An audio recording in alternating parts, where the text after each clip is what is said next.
नमस्कार साथियों, मैं दुष्यंत कुमार जीएस विजन के ऑनलाइन प्लेटफॉर्म पे आप सभी का स्वागत करता हूं, हार्दिक अभिनंदन करता हूं।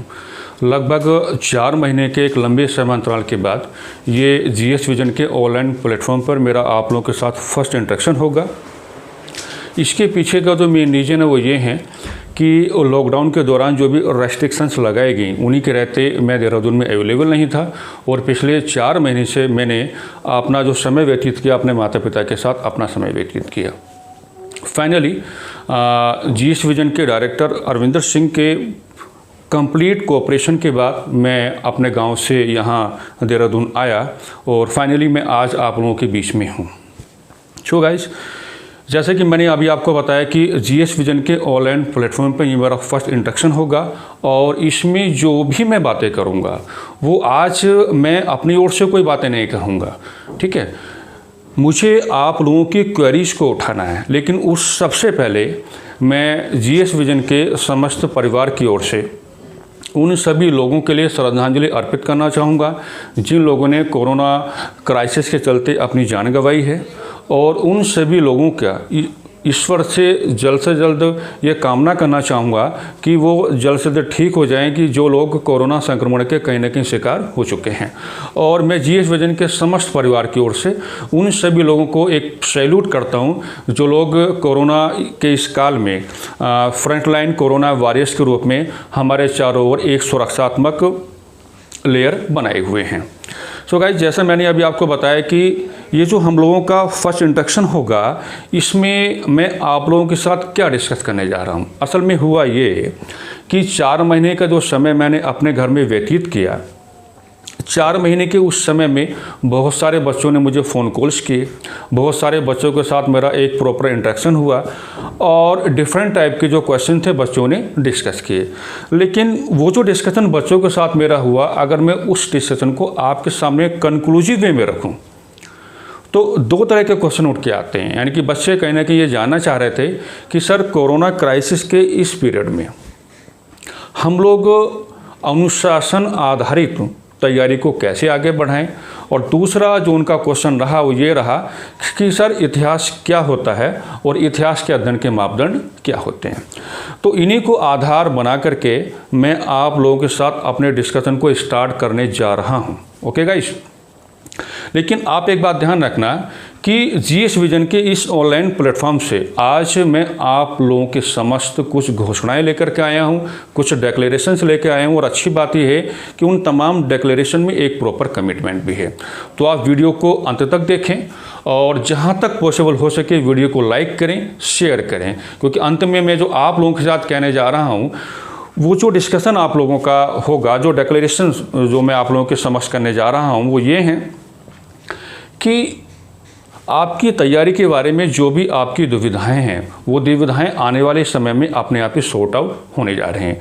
तो गाइस, हम लोग स्टार्ट करते हैं अपने डिस्कशन को। जैसा मैंने आप लोगों को बताया कि डिस्कशन का जो बेस रहेगा 2 बातों को लेकर रहेगा कि कोरोना क्राइसिस के इस पीरियड में हम लोग अनुशासन आधारित तैयारी को कैसे बना के रखें, और दूसरी बात ये कि इतिहास क्या होता है और इतिहास के अध्ययन के मापदंड क्या होने चाहिए।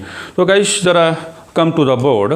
आप लोग देखना कि right now you have 2 challenges. आपके पास अभी जो हैं करंट पीरियड में 2 प्रकार के चैलेंजेस हैं, ठीक है।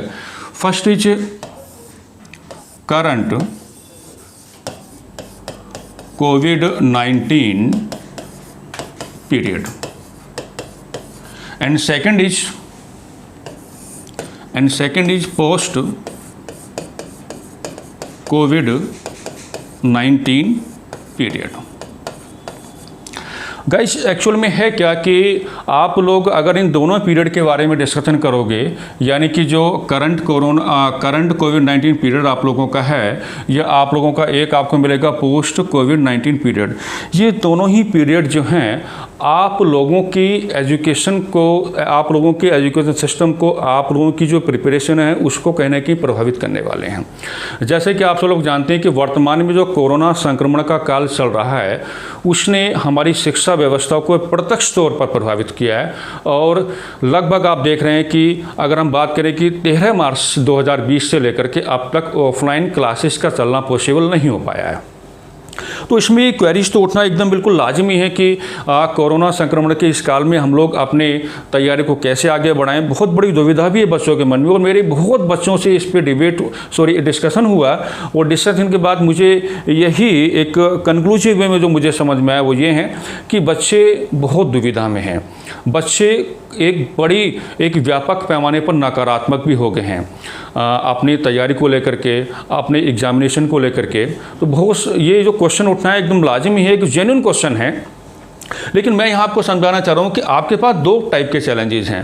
पहला चैलेंज जो आपके पास है वो ये है कि करंट कोविड-19 पीरियड, और सेकंड जो आपको मिलेगा वो मिलेगा पोस्ट कोविड-19 पीरियड। मतलब मैं आपको ये बताना चाह रहा हूँ कि जो हमारा कोरोना क्राइसिस का एक पीरियड है, या कोरोना क्राइसिस जो हमारे सामने अभी है, अगर ये प्रॉपर वे में सॉर्ट आउट हो भी जाता है तो हमको आगे जो सामना करना है वो किस चीज़ का करना है, पोस्ट कोविड-19 पीरियड, यानी कि इसके बाद का जो समय आएगा। और जैसा आप लोग सब जानते हैं कि कोरोना वायरस के चलते लोगों के मन में एक डर घर कर गया है कहीं ना कहीं, कि हम लोग जैसे कि अगर हम अभी वर्तमान में बात करें तो वर्तमान में जो कोरोना क्राइसिस चल ही रहा है, तो लोगों के मन में एक डर घर कर गया है कि कहीं हम लोग संक्रमण का शिकार ना हो जाएं। इस तरह की बहुत सारी बातें उनके दिमाग में आ रही हैं। लेकिन यही डर क्या होगा बच्चों, यही डर क्या होगा, यही डर बाद में भी कुछ समय तक काम करेगा, और उसको हम नाम क्या दे रहे हैं, पोस्ट कोविड-19 पीरियड। तो आप एक बात देखिएगा कि अगर हम फर्स्ट पीरियड की बात करें तो फर्स्ट पीरियड में क्या हो रहा है कि यहाँ पर जो आपकी ऑफलाइन क्लासेस हैं, इस पीरियड में जो आपकी ऑफलाइन क्लासेस हैं, तो ऑफलाइन क्लासेस पॉसिबल नहीं हैं।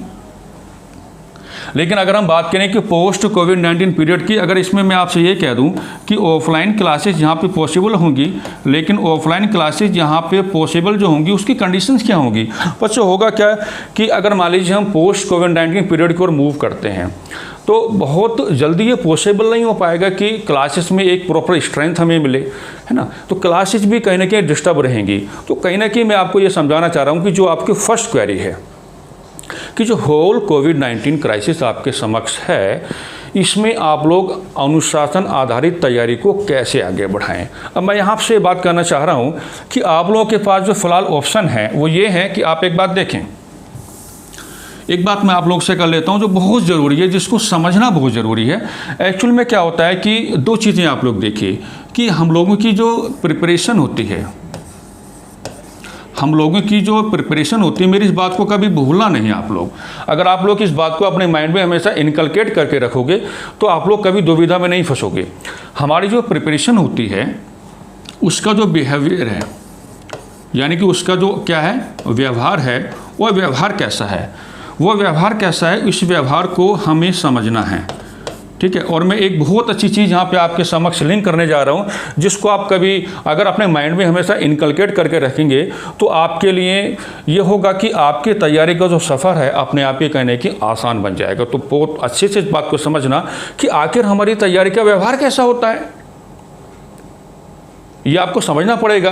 देखिए हमारी तैयारी का जो व्यवहार होता है, हमारी तैयारी का व्यवहार होता है कि रेगुलरिटी, यानी कि हमको रेगुलरिटी को मेंटेन करके रखना पड़ता है। लेकिन अच्छी बात यह है कि टाइम बाउंड, यानी कि टाइम बाउंड, यानी कि मैं आपको ये बताना चाह रहा हूँ कि हमारी तैयारी का सबसे बड़ा व्यवहार ये है कि हमारी तैयारी का व्यवहार ये होता है कि समय आबद्ध कर, यानी कि समय के साथ बंद कर हम लोग अपनी तैयारी में हमेशा रेगुलर बने रहें।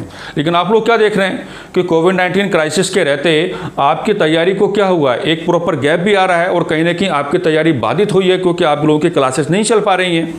तो कहीं ना कहीं आप लोग एक बहुत बड़ी दुविधा में आ गए हो। तो इसी को मैं थोड़ा पहले लिया हूँ और इसी को मैं सॉर्ट आउट करने जा रहा हूँ।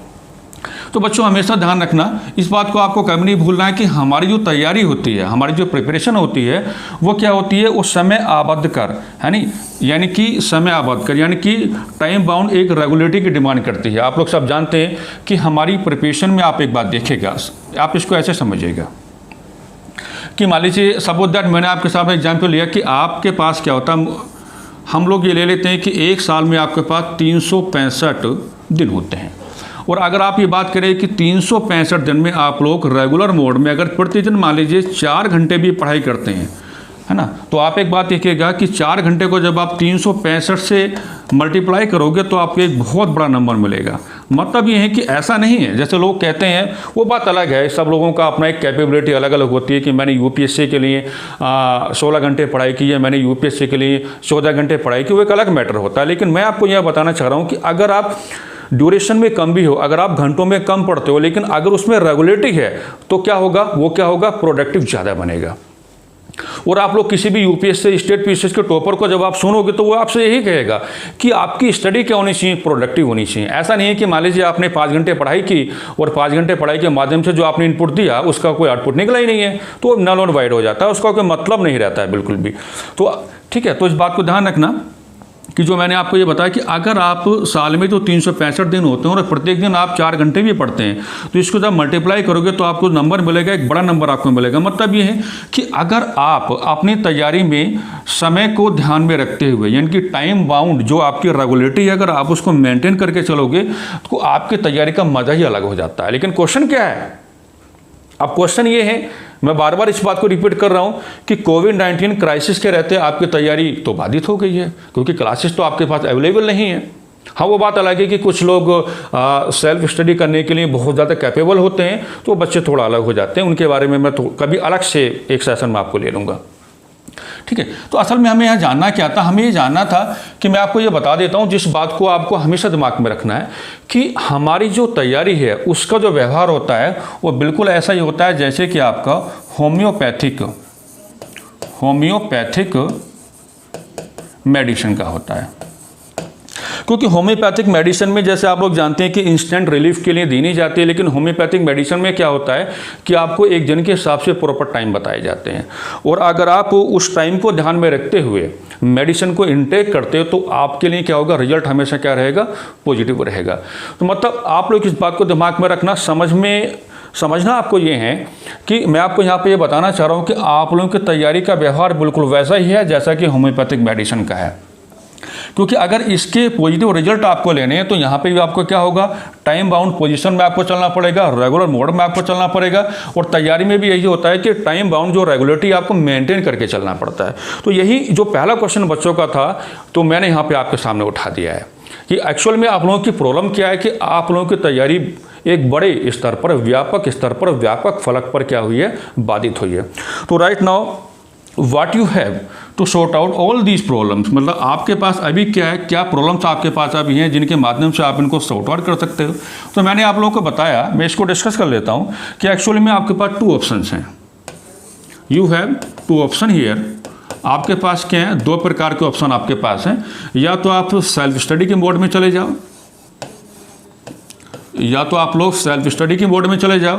लेकिन ध्यान रखना, सेल्फ स्टडी में प्रॉब्लम क्या होती है, सेल्फ स्टडी में मैं हमेशा मानता हूँ, मैंने हमेशा क्लासेस में इस बात को दोहराया है, जो बच्चे मेरे से पढ़े हैं वो बच्चे बिल्कुल इस बात को समझ पा रहे होंगे कि हमेशा कहा हूँ कि सेल्फ स्टडी करने के लिए एक बहुत बड़ी कैपेबिलिटी की आपको ज़रूरत पड़ती है। मान लीजिए अगर हम इतिहास की बात करें या हम लोग पॉलिटी की बात करें, ज्योग्राफी, इकोनॉमी, व्हाटएवर जो भी आप चाहते हैं, लेकिन किताब के अंदर जो वैल्यूज, किताब के अंदर जो डिस्कशन हुआ है उस डिस्कशन को अपने अकॉर्डिंग डील करना, ये अपने आप में बहुत बड़ी बात होती है। तो मेरा मानना ये है कि आपके पास 2 टाइप के ऑप्शंस आपके पास रहेंगे, या तो आप सेल्फ स्टडी के मोड में चले जाओ, या फिर आप एक काम करो, आप ये आपकी चॉइस होगी। इसमें ऐसा नहीं है कि मैं आपको किसी भी कॉन्टेक्स्ट में प्रेशराइज करने जा रहा हूँ, ऐसा कुछ नहीं है। मैं सीधा आपसे बता रहा हूँ कि बहुत सारे ऑनलाइन प्लेटफॉर्म भी अवेलेबल हैं, बहुत सारे ऑनलाइन प्लेटफॉर्म भी आपके पास अवेलेबल हैं। तो ऑनलाइन प्लेटफॉर्म के साथ आप लोग जुड़ सकते हो और अपनी तैयारी में रेगुलरिटी को मेंटेन कर सकते हो। अब एक बात ध्यान में रखना आप लोग, मैं यहाँ आपकी एक दुविधा और दूर कर देता हूँ, है ना, कि एक्चुअल में मैंने यहाँ पे इसको नेगेटिव फॉर्म में क्यों रखा। हालांकि ये एक बहुत बड़ा पॉजिटिव एस्पेक्ट होता है कि जो स्टूडेंट सेल्फ स्टडी करने के लिए कैपेबल होता है, ठीक है, उसके अंदर एक अलग ही प्रकार की कैपेबिलिटी पाई जाती है और एग्जाम के लिए बहुत सीरियसनेस भी काफ़ी देखी जाती है। लेकिन आप इस बात को ऐसे समझो कि जो प्रॉब्लम मैंने आपकी उठाई कि किस प्रकार से आप अपनी तैयारी में वर्तमान चुनौतियों को देखते हुए आप लोग अपनी तैयारी में रेगुलरिटी को कैसे मेंटेन करोगे, तो आपके पास 2 टाइप के ऑप्शन है, या तो आप सेल्फ स्टडी के मोड में चले जाओ या फिर आप ऑनलाइन प्लेटफॉर्म के साथ जुड़े। अब ध्यान रखना आप लोग, होता क्या है कि कई बार मुझसे भी बहुत सारे बच्चों ने क्वेश्चन पुटअप किया और बहुत सारे जो सीनियर लोग हैं उन लोगों ने भी क्वेश्चन पुटअप किया। कई बार हम लोग का डिस्कशन होता रहता है, तो उसमें ये कहा कि मान लीजिए मैंने कहा कि टू क्रैक यूपीएससी, मैंने एक एग्जाम्पल आपके पास रखा कि टू क्रैक यूपीएससी को क्वालिफाई करने के लिए क्या हमारे पास किसी भी टाइप की क्लासेस की कोई आवश्यकता है? मैं कहूँगा बिल्कुल नहीं है। मैंने कहा कि बिल्कुल नहीं है, लेकिन एक तरफ मैं लिखूंगा कि क्लासेस की या तो आप इसको ऐसे लिख लें कि किसी प्रकार की क्लास की, या आप इसको ऐसे लिखें किसी भी प्रकार के प्रॉपर गाइडेंस की, प्रॉपर गाइडेंस की आपको क्या होती है, प्रॉपर गाइडेंस की आपको क्या होती है, नीड होती है। अब इन दोनों बातों को आप लोग समझ लें कि आपके तमाम प्रकार की दुविधा फाइनल में कंक्लूजन में मैं आपको दूंगा कि आपको चीज़ों को कैसे डील करना है। वो ये है कि मैंने पहले यहाँ पे कहा कि आपको किसी भी प्रकार की क्लास की कोई ज़रूरत नहीं है। इसका मतलब ये है कि मैं आपको ये बताना चाह रहा हूँ कि सेल्फ स्टडी के मोड में जाकर के आप लोग अपनी तैयारी को आगे बढ़ा सकते हो। बट है क्या, अब क्योंकि आपके पास बहुत सारे एग्जाम्पल आपको ऐसे मिलेंगे कि विदाउट एनी कोचिंग उन लोगों ने यूपीएससी और डिफरेंट स्टेट के जो पीसीएस है उनको क्वालिफाई किया। तो एग्जाम्पल तो हमारे पास हैं, एग्जाम्पल हमारे पास है, तो मतलब ये है कि हम ये कह सकते हैं कि भी इसकी आपको कोई नीड नहीं है। और अगर आपको किसी भी क्लास की कोई नीड नहीं है देन आप लोग किस तरफ मूव हो सकते हो, आप लोग सेल्फ स्टडी के मोड में जाकर के अपनी प्रिपरेशन को, अपनी तैयारी को निरंतरता आगे आप लोग बढ़ा सकते हो, रेगुलरिटी को मेंटेन कर सकते हो। बट आप एक बात देखो, अब मैं आपको बताता हूँ कि क्लास का या गाइडेंस का रोल क्या होता है, यानी कि कोचिंग का या किसी भी क्लास का या किसी भी गाइडेंस का रोल क्या होता है। रोल देखिए दो तरह से आप इसको समझिए कि पहला इसका रोल क्या होता है। इसका रोल ये होता है, देखिए आपका रोल में अगर वो कुछ पॉइंट यहाँ पे नोट डाउन करना चाहें तो आप रोल को देखिएगा कि इसका रोल क्या होगा। देखिए इसका रोल तो ये होगा, सबसे पहले तो बात है कि ये जो आपकी कोई भी क्लास या कोई भी आपका प्रॉपर गाइडेंस जो होता है वो आपको डिविएट होने से बचाता है, आपको डिविएट नहीं होने देता, वो कभी आपको डिविएट नहीं होने देगा। दूसरी बात है कि मान लीजिए कोई भी किसी भी जनरल स्टडी के जितने भी सब्जेक्ट होते हैं उसमें पर्टिकुलर अगर कोई भी टॉपिक है तो उस टॉपिक में जो बुक में डिस्कस हुआ है वो एक अलग मैटर रहता है, लेकिन जो कोई भी क्लास होगी, क्लास टॉपिक के बारे में आपको बहुत अच्छे से ये बताएगी कि इस टॉपिक को आपको डील कैसे करना है। तो दोनों चीज़ें मैंने हर एस्पेक्ट आपके सामने लिख दिया है। फाइनली मैं आप लोगों को जो आप लोगों का पहला क्वेश्चन था उसके बारे में एक कंक्लूजन देने जा रहा हूँ।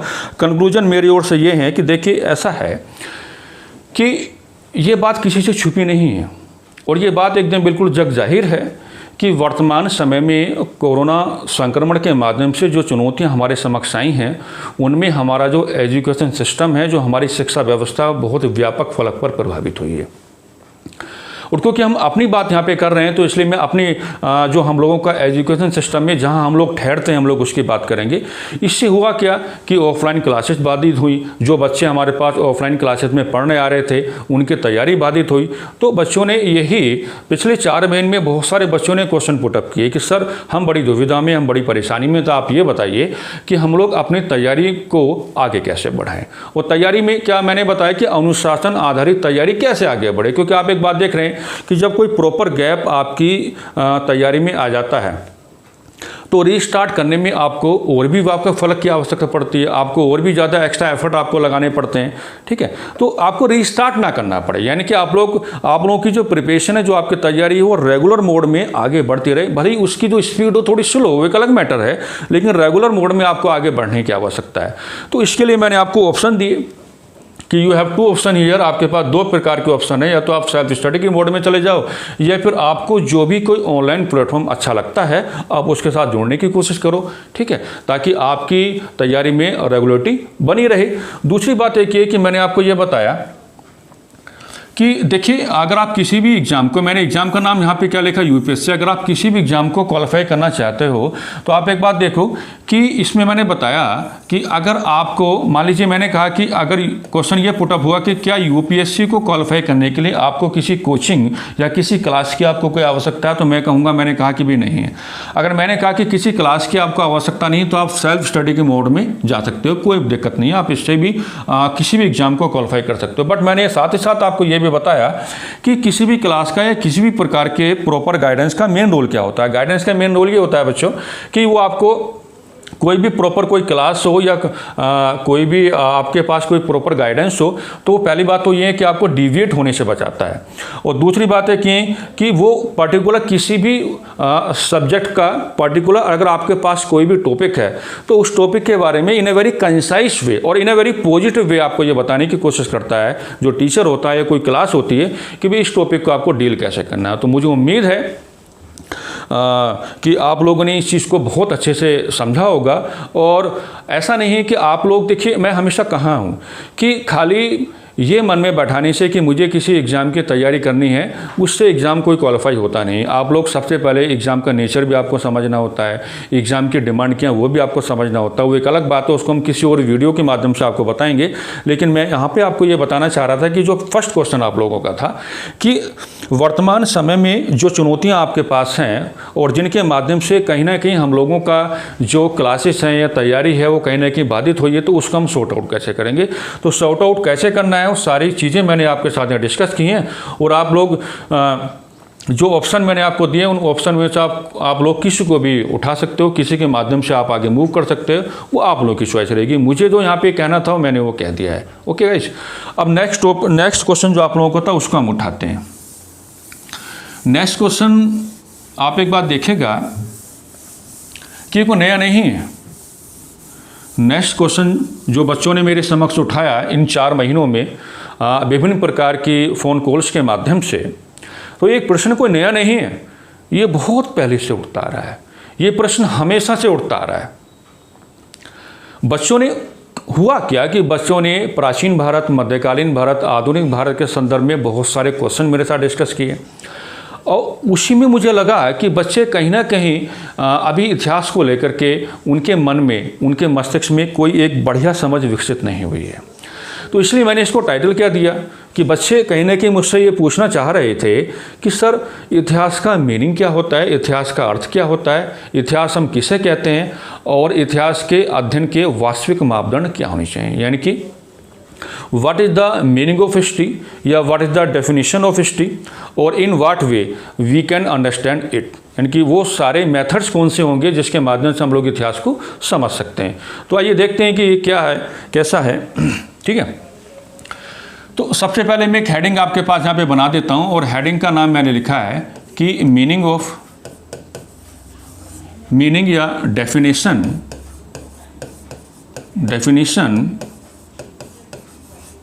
ऑफ हिस्ट्री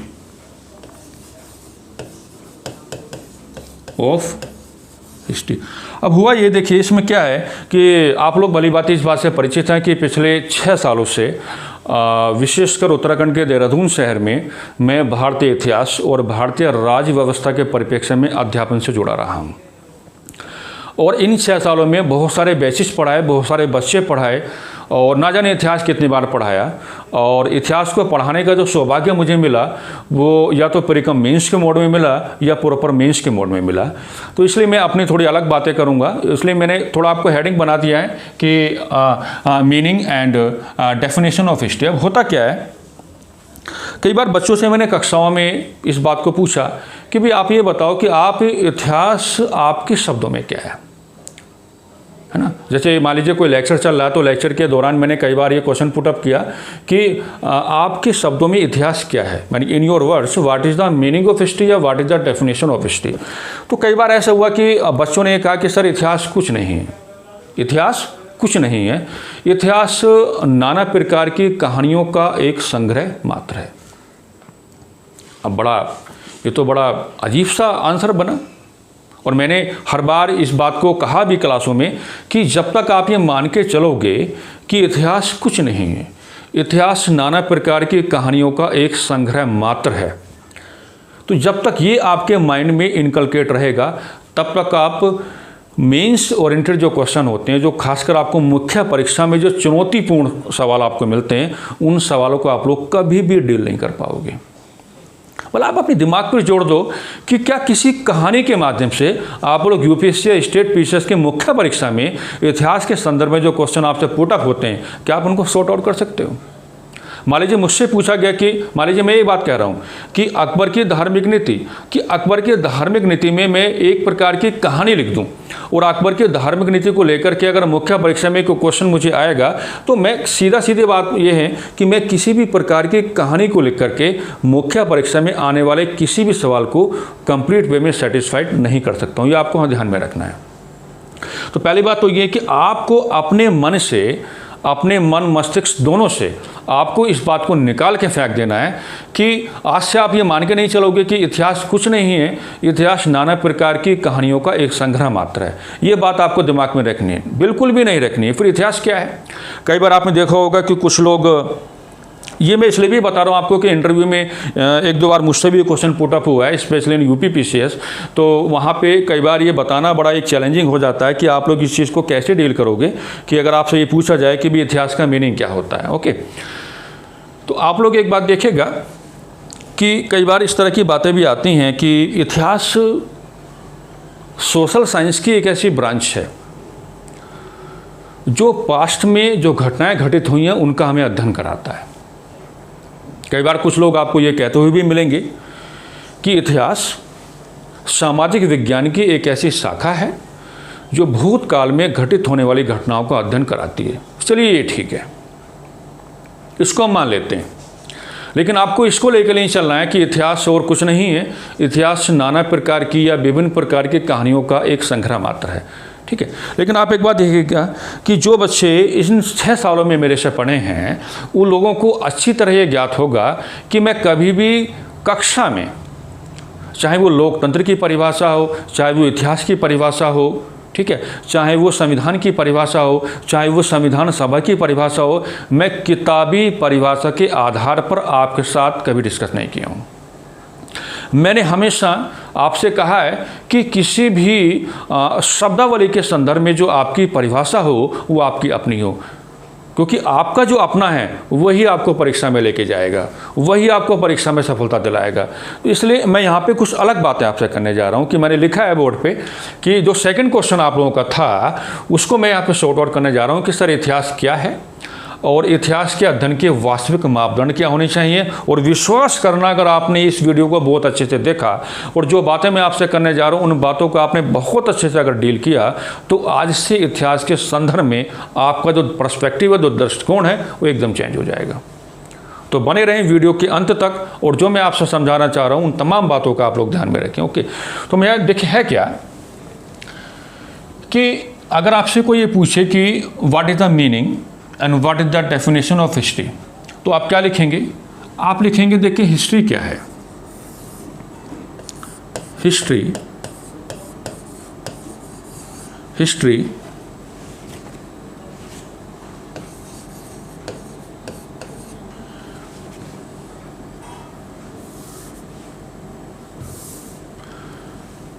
देखिए क्या है history. History deals with the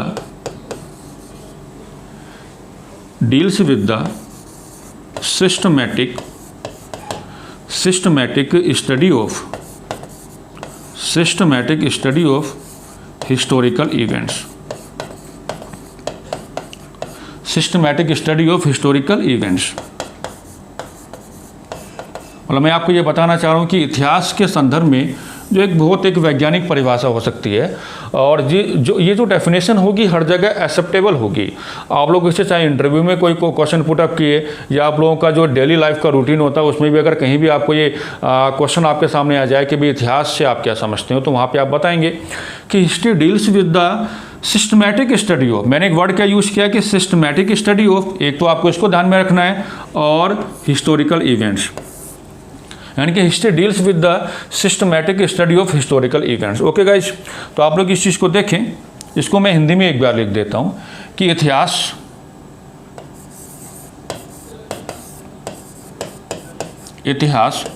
ऐतिहासिक घटनाओं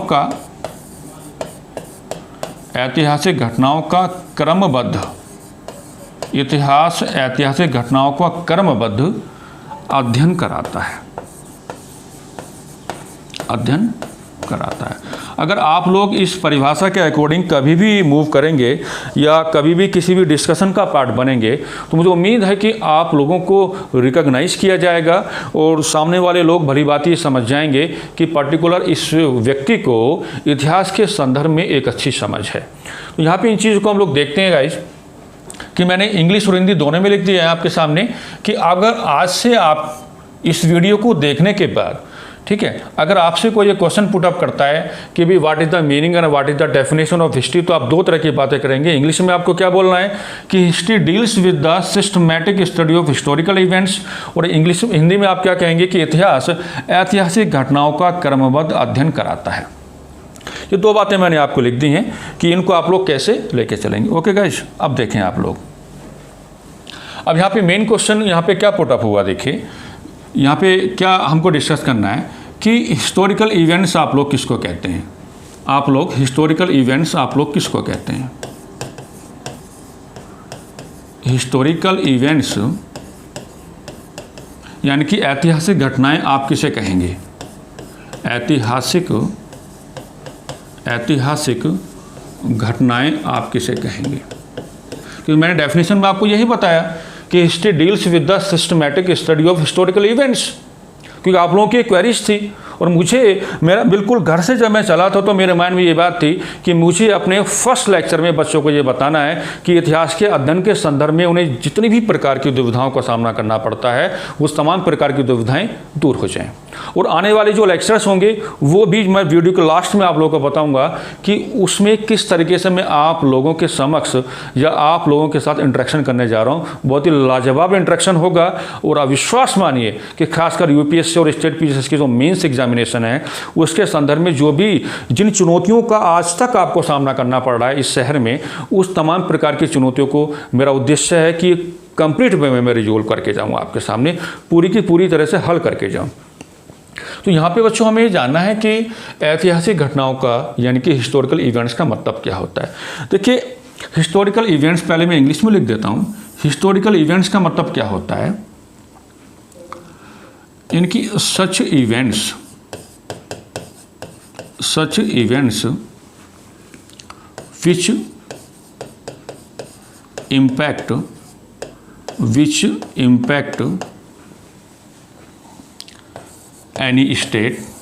which impact any state or society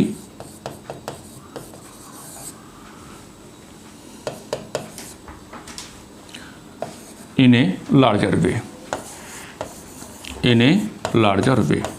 मैंने आपको ये बताया कि आप ऐसी घटनाओं को हिस्टोरिकल इवेंट्स के नाम से बोलोगे कि जो अपने द्वारा घटित होने से किसी भी समाज को या किसी भी राज्य को बहुत ही व्यापक स्तर पर प्रभावित करते हैं। एक बार मैं इसको हिंदी में भी लिख देता हूँ कि ऐतिहासिक घटनाओं से अभिप्राय है कि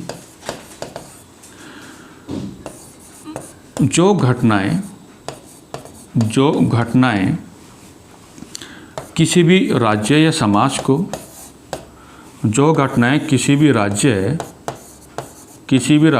या समाज को व्यापक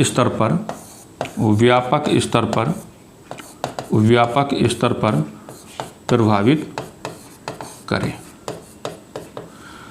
ठीक है, हिस्ट्री की डेफिनेशन में आपको यही लेके चलना है कि history deals with the systematic study of historical events. इतिहास जो है ऐतिहासिक घटनाओं का क्रमबद्ध अध्ययन हमें कराता है। और मैंने यहाँ पे आपको ये बताया कि ऐतिहासिक घटनाओं से क्या मतलब होता है। ऐतिहासिक घटनाओं का मतलब ये होता है कि ऐसी घटनाएं जो अपने द्वारा घटित होने से, ठीक है, किसी भी राज्य या किसी समाज को व्यापक स्तर पर प्रभावित करती हूँ। तो सीधा सीधा आपको यही लेके चलना है। और अगर आप इसको डेफिनेशन ऑफ हिस्ट्री या मीनिंग ऑफ हिस्ट्री को इस तरह से आप लोग डील करोगे तो मैं उम्मीद करता हूँ कि आप लोग इतिहास के संदर्भ में जो आप लोगों की वर्तमान समय तक जो भी दुविधाएं थी वो सारी की सारी दुविधाएं कहने की दूर हो जाएंगी। आपने एक बात देखा होगा कि अगर आप लोग प्राचीन भारत की ओर रुख करोगे तो प्राचीन भारत में हम लोग क्या पढ़ते हैं, सबसे पहले हम लोग स्टोन एज पढ़ते हैं, देन हम लोग हड़प्पा सिविलाइजेशन पढ़ते हैं, उसके बाद में वैदिक पीरियड पढ़ते हैं, फिर लेटर वैदिक, इस तरह से हम लोग आगे की ओर बढ़ते रहते हैं। तो आप एक बात देखेंगे कि प्राचीन भारतीय इतिहास के संदर्भ में जिन भी घटनाओं का आपको अध्ययन करना होता है वो तमाम प्रकार की घटनाएं कहीं ना कहीं ऐतिहासिक घटनाओं के आलोक में क्रमबद्ध तरीके से इतिहासकारों के माध्यम से लिखी गई हैं। तो ये प्रूफ होता है कि हिस्ट्री क्या होगा, हिस्ट्री ये होगा कि history deals with the systematic study of historical events. और हिस्टोरिकल इवेंट्स आप किनको कहोगे कि such events which impact any state और society on a larger scale, यानी कि जो घटनाएं अपने द्वारा घटित होने से किसी भी राज्य किसी भी समाज को व्यापक स्तर पर प्रभावित करती हैं। अब इनका एग्जाम्पल मैं आपके सामने ले लेता हूँ, फिर मैं और डिटेल में थोड़ा यहाँ पे जाऊँगा कि अगर हम लोग इनके एग्जाम्पल की बात करें तो एग्जाम्पल में हमारे पास दो चीज़ें हैं। मान लीजिए ऐतिहासिक घटनाओं का एग्जाम्पल, बहुत छोटा सा एग्जाम्पल, फिर मैं एक व्यापक बात आपसे करूंगा। वो ये है कि मानिए मैंने यहाँ पे लिखा कि डेथ ऑफ ए किंग, एक राजा की मृत्यु। डेथ ऑफ ए किंग का मतलब क्या हुआ कि राजा की मृत्यु, राजा की मृत्यु। और मैंने यहाँ पे एक तरफ क्या लिख दिया आपका कि death of a soldier, death of a soldier, यानी कि एक सैनिक की मृत्यु, एक सैनिक की मृत्यु। तो अब आप लोग ये बताइए कि दो प्रकार की घटनाएं मैंने आपके समक्ष लिखी हैं और मैं आपको हिस्टोरिकल इवेंट्स की एग्जाम्पल आपके सामने रख रहा हूँ। मीनिंग तो मैंने आपको यहाँ पे बता दिया कि ऐतिहासिक घटनाओं का मीनिंग क्या होता है, लेकिन मैं अब आपके एग्जाम्पल आपको देना चाह रहा हूँ कि एग्जाम्पल में दो चीज़ें मैंने आपके सामने लिखी हैं। पहला तो ये कि डेथ ऑफ ए किंग, एक राजा की मृत्यु, दूसरा क्या होगा आपका डेथ ऑफ ए सोल्जर, एक सैनिक की मृत्यु। तो अब आप ये देखिए कि इन दोनों ही घटनाओं में से which one will be historical event, इनमें से कौन सा ऐतिहासिक घटना होगा।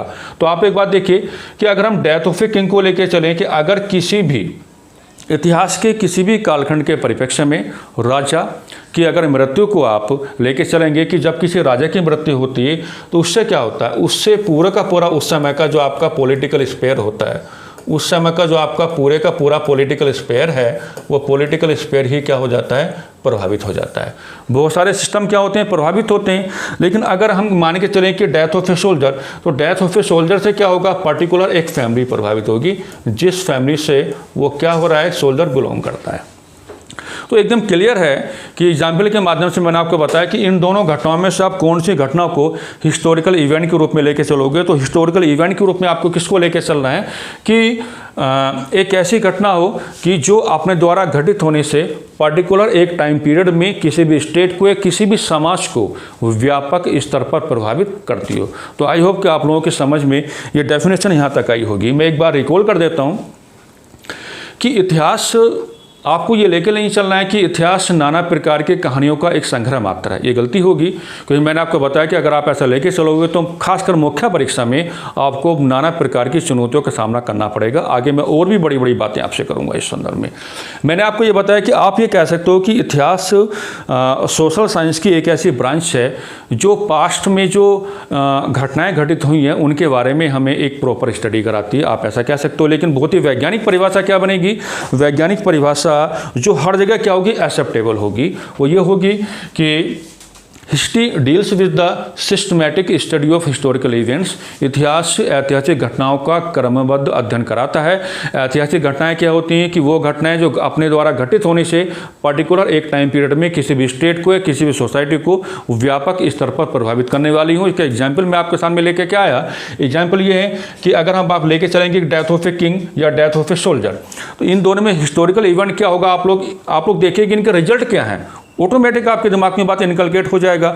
अगर हम मान के चलेंगे कि राजा की मृत्यु, डेथ ऑफ ए किंग, तो जब किसी राजा की मृत्यु होगी तो पर्टिकुलर उस टाइम का है ना, पर्टिकुलर उस टाइम का एक पॉलिटिकल स्फीयर प्रभावित हो जाता है। कहाँ तक प्रभावित होगा जहाँ तक उस राजा का एक पॉलिटिकल कंट्रोल है, लेकिन उसके डायरेक्ट पॉलिटिकल कंट्रोल के बाहर का स्फीयर भी प्रभावित हो जाता है। तो ये बहुत बड़ी घटना मानी जाती है, इसलिए आप इसको कहाँ लेके चलेंगे, हिस्टोरिकल इवेंट में आप इसको लेके चलेंगे। लेकिन डेथ ऑफ ए सोल्जर की अगर हम बात करें तो डेथ ऑफ ए सोल्जर क्यों हिस्टोरिकल इवेंट नहीं है, क्योंकि उसकी मृत्यु से केवल एक फैमिली प्रभावित हो रही है जिस फैमिली से बिलोंग करता है। तो उम्मीद करता हूँ कि यहाँ तक आपको डेफिनेशन बिल्कुल अच्छे से समझ में आया होगा। ओके गाइज, आगे चलते हैं।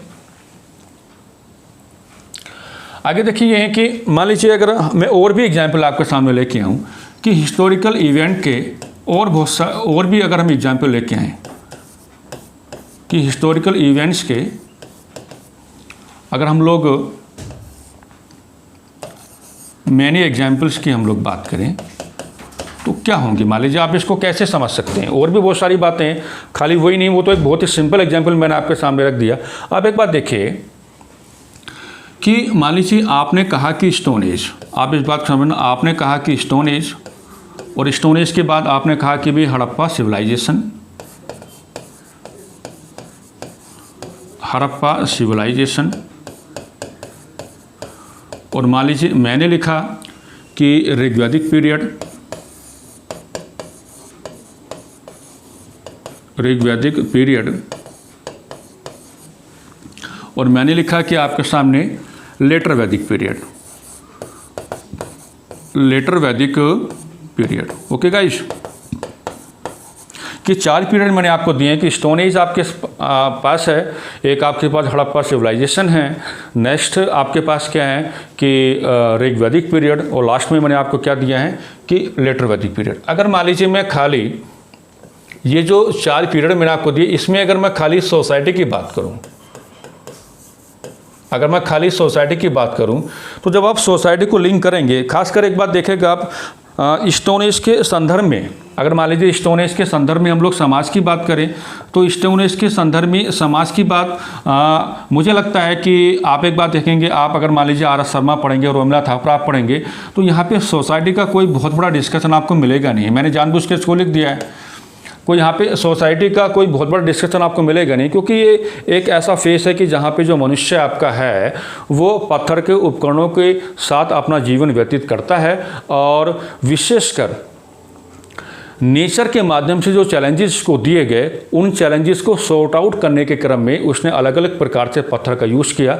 तो मुख्यतः स्टोन एज में हमेशा जो मैं पढ़ा है वो यही है कि स्टोन एज में हम लोग जो मुख्य तौर पर जो फोकस करते हैं उन बातों पे करते हैं कि मनुष्य और प्रकृति के बीच में आप संघर्ष को दिखा दो, तो वहाँ पे आपको समाज का बहुत बड़ा अध्ययन नहीं मिलेगा, है ना, समाज का आपको बहुत बड़ा अध्ययन आपको नहीं मिलेगा। और आप देखेंगे कि जो आपका स्टोन एज होता है कि स्टोन एज जो आप लोगों का है वो अगर हम खाली हिस्ट्री को डिवाइड करें तो आपका क्या होता है, प्राग ऐतिहासिक काल, आग ऐतिहासिक काल और ऐतिहासिक काल। तो आप एक बात देखेंगे कि प्राग ऐतिहासिक काल में आपका स्टोन एज आता है, तो यहाँ पे ऑटोमेटिकली ये क्या हो जाता है, ये बाहर हो जाता है। इसको आपको यहाँ पे डिस्कस नहीं करना है, क्योंकि मैं ये लेके चल रहा हूँ कि आपको इतिहास में मुख्यतः आपको ऐतिहासिक घटनाओं को लेकर चलना है, आपको हिस्टोरिकल इवेंट्स को आपको लेकर चलना है। ओके गाइज,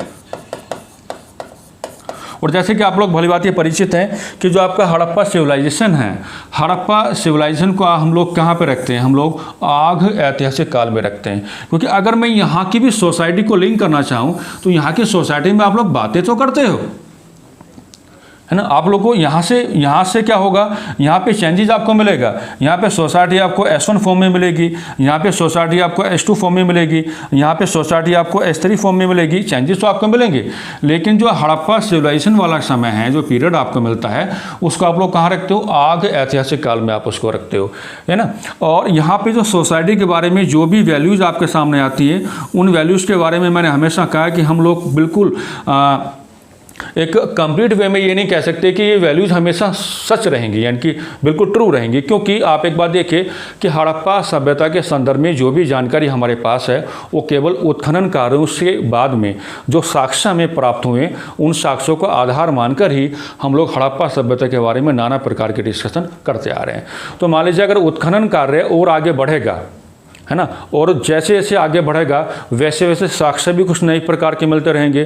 तो हो सकता है कि उन साक्ष्यों के आधार पर चीज़ें चेंज हो जाएं, बदल जाएं। और सबसे बड़ी बात यह है कि जिस दिन, मैंने हमेशा कहा कि जिस दिन हड़प्पा सभ्यता की लिपि को आपने पढ़ लिया, उसके बाद में हड़प्पा सभ्यता के बारे में जो कुछ आपके इतिहास में लिखा हुआ है, मैं मान के चलता हूँ कि बहुत सारे चेंजेस उसमें अपने आप ही हो जाएंगे।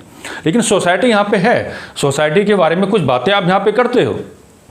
यहाँ पे भी सोसाइटी आपको मिलेगी, ठीक है। और वो मैंने क्या लिखा है, H2 की फॉर्म में है, क्योंकि ऋग्वैदिक पीरियड में जो समाज है उसको भारतीय समाज का वर्तमान समय भी अगर आप भारतीय समाज लेके चलोगे तो भारतीय समाज का सबसे आदर्श यानी कि आइडियल स्ट्रक्चर माना जाता है, क्योंकि वहाँ पे महिलाओं के अधिकारों की व्यापक फलक पर चर्चा हुई, व्यापक फलक पर बातें हुई। लेकिन यहाँ पे जो H3 है ये हमारी सोसाइटी का सबसे पहला कॉम्प्लेक्स फॉर्म है। ये क्या है, हमारी सोसाइटी का सबसे पहला क्या है, कॉम्प्लेक्स फॉर्म है। तो आप एक बात देख रहे हैं कि अगर आप इसको तो मैंने बाहर निकाल ही दिया, है ना, कि इसको तो हमें बाहर, क्योंकि प्री हिस्टोरिकल पीरियड में आता है, प्री हिस्टोरिक पीरियड में आता है, यानी कि प्राग ऐतिहासिक काल में आता है। और हमें यहाँ पे डिस्कस किसका करना है, हिस्टोरिकल इवेंट्स का करना है। यहाँ पे हड़प्पा सिविलाइजेशन को मैं लेके चला हूँ, लेकिन सोसाइटी के बारे में मैंने क्या बताया कि भारतीय सोसाइटी का जो सबसे क्रमबद्ध या बहुत ही एक सुव्यवस्थित जो अध्ययन आपको मिलेगा वो ऋग्वैदिक काल से मिलता है। ऋग्वैदिक काल से पहले आप हड़प्पा सभ्यता के संदर्भ में आप लोग सामाजिक व्यवस्था का अध्ययन कर सकते हो, लेकिन वो अध्ययन पूर्णतः क्या है, कुछ साक्ष्यों के आधार पर है। और उसमें सबसे बड़ी एक रुकावट क्या है कि हड़प्पा सभ्यता के समय के जो लोग थे उन्होंने जो अपनी जिस स्क्रिप्ट को यूज किया, है ना, जिस लिपि का उन्होंने प्रयोग किया, उस लिपि को आज तक हम लोग पढ़ नहीं पाए हैं।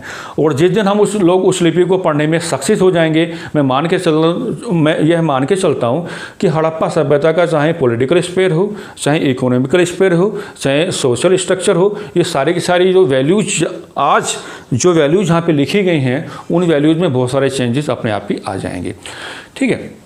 लेकिन अगर आप लोग वर्तमान भारतीय सामाजिक व्यवस्था का एक सुव्यवस्थित अध्ययन चाहते हो, एक सिस्टमैटिक स्टडी अगर आप चाहते हो, तो आपको कहाँ से स्टार्ट करना चाहिए, ऋग्वैदिक। आप एक बार देखिए, मैं ये सारी बातें क्यों बता रहा हूँ, क्योंकि मैंने हिस्टोरिकल इवेंट्स के पहले एग्जाम्पल्स तो आपको दे दिए हैं, फिर मैं ये सारी बातें आपके सामने क्यों कर रहा हूँ। मैं आपको ये बताना चाह रहा हूँ कि हिस्टोरिकल इवेंट्स में आप एक बात देखिए कि आप इस तरह से भी इसको समझ सकते हो कि अगर आप लोग भारतीय सामाजिक व्यवस्था को पकड़ के चलोगे और भारतीय सामाजिक व्यवस्था के अध्ययन के क्रम में अगर आप लोग चीज़ों को यहाँ से भी उठाते हो, हड़प्पा सभ्यता, ऋग्वैदिक काल, उत्तरवैदिक काल, तो आपको यहाँ पे सोसाइटी S1 की फॉर्म में मिलेगी, यहाँ पे आपको सोसाइटी S2 की फॉर्म में मिलेगी, यहाँ आपको सोसाइटी S3 की फॉर्म में मिलेगी। यहाँ पे एक ऐसी सोसाइटी है जिसका अध्ययन हम लोग साक्ष्यों के आधार पर करते हैं। एक बात आपको याद रखनी है, यहाँ पर ऐसी सोसाइटी है जिसको वर्तमान भारतीय सामाजिक व्यवस्था के संदर्भ में सबसे आदर्श माना गया है, क्योंकि यहाँ पर महिलाओं के अधिकारों की प्रधानता बहुत ज़्यादा थी। और यहाँ पे एक ऐसी सोसाइटी आपको मिलेगी जो करंट में जो इंडियन सोसाइटी आपके सामने है उसका पहला कॉम्प्लेक्स स्ट्रक्चर जो आपको मिलता है वो लेटर वैदिक पीरियड में ही आपको मिलता है। तो आप एक बात देख रहे हैं कि when you compare all this time period, तो व्हाट यू विल फाइंड, आपको क्या मिलेगा कि हड़प्पा सिविलाइजेशन के समय में सोसाइटी S1 की फॉर्म में है, यहाँ S2 की फॉर्म में है या S3 की फॉर्म में है। तो मतलब क्या हुआ कि आप एक बात देख रहे हैं कि एक पीरियड के बाद जब आप दूसरे पीरियड में जाते हो, ठीक है, तो सामाजिक मूल्यों में, सोशल वैल्यूज में चेंज हो रहा है। तो ये जो चेंज हो रहा है, ये चेंज क्या करेगा, समाज को प्रभावित करेगा, राज्य को भी प्रभावित करेगा। ऐसा नहीं कि राज्य को प्रभावित नहीं करेगा, ठीक है, राज्य को प्रभावित भी करेगा। अभी मैं थोड़ा बता दूंगा आपको, ठीक है। तो यही इनका एग्जाम्पल भी, ये भी एग्जाम्पल एक होगा कि इनको भी आप लोग ऐतिहासिक घटनाओं के क्रम में लिख सकते हैं। और आप एक बात देखिए, मैंने आपको पहले क्या बताया कि इतिहास से ऐतिहासिक घटनाओं का क्रमबद्ध अध्ययन कराता है। और मैं एग्जाम्पल में आपको क्या बता रहा हूँ कि आप एक बात देखिएगा, S1, S2, S3, जब भारतीय समाज का आप 3 जगह अध्ययन करोगे और यहाँ से इधर की ओर आप लोग बढ़ोगे तो आपको भारतीय समाज के सामाजिक मूल्यों में एक व्यापक परिवर्तन आपको दिखाई पड़ेगा। और वो व्यापक परिवर्तन क्या होगा, तत्कालीन समाज को प्रभावित करेगा। और हर वो घटना ऐतिहासिक घटना मानी जाती है जो अपने द्वारा घटित होने से समाज को प्रभावित करे या राज्य को प्रभावित करे। तो मुझे लगता है कि आप लोगों को समझ में आ गया होगा, ठीक है। तो फाइनली डेफिनेशन से एक रिकॉल और मैं आपके सामने ले लेता हूं कि history, what is history. History deals with the systematic study of historical events. Historical events उनको कहा जाता है जो अपने द्वारा घटित होने से किसी समाज या राज्य को व्यापक स्तर पर प्रभावित करें। और उसके बाद मैंने आपको ऐतिहासिक घटनाओं के कुछ एग्जाम्पल्स मैंने आपके सामने रखे हैं, ठीक है। तो इन बातों का आप लोग ध्यान में रखना और कभी इन बातों का आपको कभी दिमाग से निकालना नहीं है। अब हम लोग आगे मूव करते हैं। एक चीज़ और मैं आपको यहाँ पे बहुत अच्छी बताता हूँ, ठीक है। देखिए, जो आपका हिस्ट्री होता है, आप एक बात देखना कि जो आपका हिस्ट्री होता है, तो अगर आपसे कोई ये पूछे, डेफिनेशन की बात तो क्लियर हो गई। आई होप कि आप लोग समझ पा रहे होंगे और आप लोग मेरे लेक्चर को रिगार्ड भी करेंगे, क्योंकि रिगार्ड करना ज़रूरी भी हो जाता है, क्योंकि मैं आप लोगों के लिए यहाँ पे ये सारी इतना एक व्यापक फलक पर डिस्कशन कर रहा हूँ। तो आप लोग समझना, तो इतिहास के संदर्भ में मतलब अलग अलग लेक्चर के माध्यम से बहुत सारी बातें मैं करता रहूँगा, लेकिन फ़िलहाल मुझे आज ये बताना था कि मीनिंग क्या होना चाहिए और आप इसका अध्ययन आप लोग कैसे करेंगे, ठीक है। अब अगर आपसे कोई क्वेश्चन पुट अप करे कि इसको हम ऐसे लिख लेते हैं कि स्टडी ऑफ हिस्ट्री, यानी कि इतिहास का जो अध्ययन है, इतिहास के अध्ययन के क्रम में आप एक बात देखिएगा कि मैं कुछ चीज़ें आपके सामने लिख देता हूँ कि पॉलिटिकल वैल्यूज़, यानी कि राजनीतिक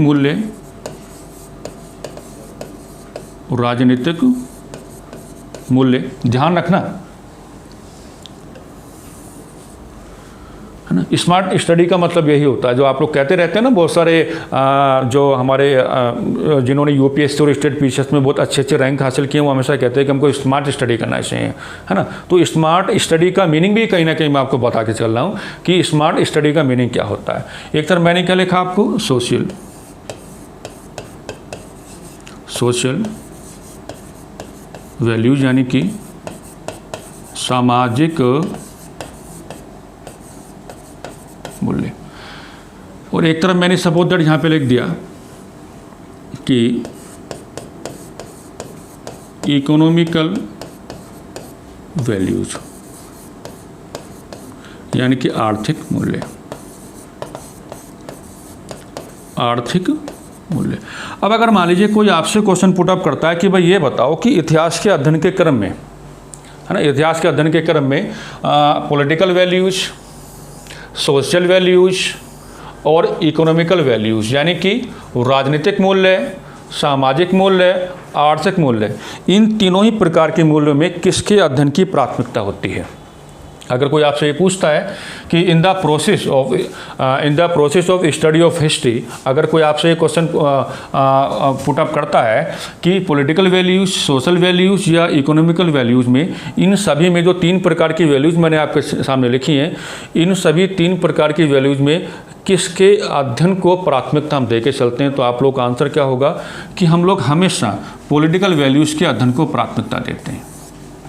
तो आप लोग एक बात को ध्यान रखना, मैं इसको क्लियर कर देता हूँ कि जो आपका हिस्ट्री है, हिस्ट्री के अध्ययन के प्रोसेस में हम लोग जिन हिस्टोरिकल इवेंट्स का सिस्टमैटिक अध्ययन करते हैं, जिन ऐतिहासिक घटनाओं का क्रमबद्ध अध्ययन करते हैं, उसमें हमेशा हम राजनीतिक मूल्यों को प्राथमिकता देके चलते हैं। लेकिन एक बात ध्यान रखना कि ये मैं आपको यहाँ बता जरूर रहा हूँ कि राजनीतिक मूल्यों को आपको प्राथमिकता देके चलनी है, लेकिन ध्यान रखना ये जो राजनीतिक मूल्यों का अध्ययन होता है या ये जो राजनीतिक मूल्य होते हैं, पॉलिटिकल वैल्यूज़ होते हैं, ये साथ ही साथ सोशल वैल्यूज़ और इकोनॉमिकल वैल्यूज़ को भी प्रभावित करके चलते हैं। ऐसा नहीं है, आपने एक बात सुनी होगी, हम लोग पढ़ते हैं आधुनिक भारत में कि 19वीं तथा 20वीं शताब्दी के सामाजिक एवं धार्मिक सुधार आंदोलन, क्या किसी किताब में आपको ऐसे लिखा मिला होगा कि 19वीं तथा 20वीं शताब्दी के सामाजिक सुधार आंदोलन? क्योंकि मैं हमेशा बता के चला हूँ कि सामाजिक और धार्मिक ये दो ऐसे शब्द हैं, ये कभी एक दूसरे से अलग होकर काम नहीं करेंगे। और एक बात और मैं आपको बताना चाहूँगा, यहाँ पे मैं इससे रिलेट करके आपको बता रहा हूँ कि 19वीं तथा 20वीं शताब्दी के सामाजिक एवं धार्मिक सुधार आंदोलनों के अध्ययन के क्रम में मूलतः हम लोग सामाजिक व्यवस्थाओं का अध्ययन करते हैं, लेकिन वो जो सामाजिक व्यवस्थाएं हैं, वो जो सामाजिक मूल्य हैं, वो कहीं ना कहीं धार्मिक मूल्यों को प्रभावित करके चलते हैं। इसलिए हम उसको क्या लिखते हैं, हेडिंग में क्या लिखा कि सामाजिक एवं धार्मिक सुधार आंदोलन कब के, 19वीं तथा 20वीं शताब्दी के। तो यहाँ पर एक चीज़ और मैंने आपको बताई बच्चों वो ये हैं कि जब आप लोग हिस्ट्री का अध्ययन करोगे, जो डेफिनेशन बताई या जो ऐतिहासिक घटनाएं मैंने बताई उनके संदर्भ में, तो इसमें क्या होता है कि ये क्वेश्चन भी आपके सामने अराइज हो सकता है। ये क्वेश्चन इन जनरल कहीं भी आपसे पुटअप हो सकता है कि भाई पॉलिटिकल वैल्यूज़ या आपका जो सोशल वैल्यूज़ है या आपका इकोनॉमिकल वैल्यूज जो आपका है, इन सभी में से आप किसके अध्ययन को प्राथमिकता देके चलेंगे? तो आपको पॉलिटिकल वैल्यूज़ के अध्ययन को प्राथमिकता देके चलनी है। और साथ ही साथ मैंने आपको बताया कि प्राथमिकता जरूर आपको इसको देनी है, लेकिन साथ ही साथ सामाजिक मूल्य, आर्थिक मूल्य, सांस्कृतिक मूल्य, ये इन सबको प्रभावित करके चलता है। तो आपको तीनों को कहीं ना कहीं साथ लेके चलना है, लेकिन अध्ययन में प्राथमिकता किसको देनी है? पॉलिटिकल वैल्यूज़ को। आई होप कि ये पॉइंट भी आपका क्या हो गया होगा, क्लियर हो गया होगा। अब आगे बढ़ते हैं। आगे दो चीज़ें मैंने अभी तक इस लेक्चर में सॉर्ट आउट कर दी हैं कि ड्यूरिंग द कोरोना क्राइसिस आप अपनी स्टडी में रेगुलरिटी को कैसे मेंटेन करोगे, और रेगुलरिटी कैसी? डिसिप्लिन बेस्ड, अनुशासन आधारित निरंतरता आपको अपने तैयारी में कैसे लेके आनी है, उसके सारे क्वेश्चन मैंने उठा लिए हैं और कैसे उसको रिजोल्व आपको करके चलना है वो मैंने सारी बातें आपसे कर दी। दूसरा क्वेश्चन जो मैंने आपके यहाँ पे डिस्कस करना था वो ये था कि आपका क्वेरीज में ये मेरे सामने आया कि भाई व्हाट इज़ द हिस्ट्री, वो मैंने सॉर्ट आउट कर दिया कि इतिहास क्या होता है ना। अब एक बात और आप देखना, यहाँ पे एक चीज़ और मैं लेके चल रहा हूँ इस बात को कि हालांकि इससे आप लोग परिचित हैं, वो ये हैं, ये लास्ट में इसको भी डिस्कस कर लेते हैं। वो ये हैं कि फादर ऑफ हिस्ट्री आप किसको कहते हैं? एक छोटी सी बात मैं आपको लिख रहा हूँ।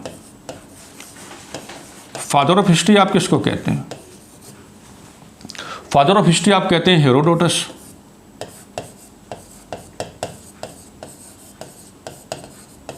वाई?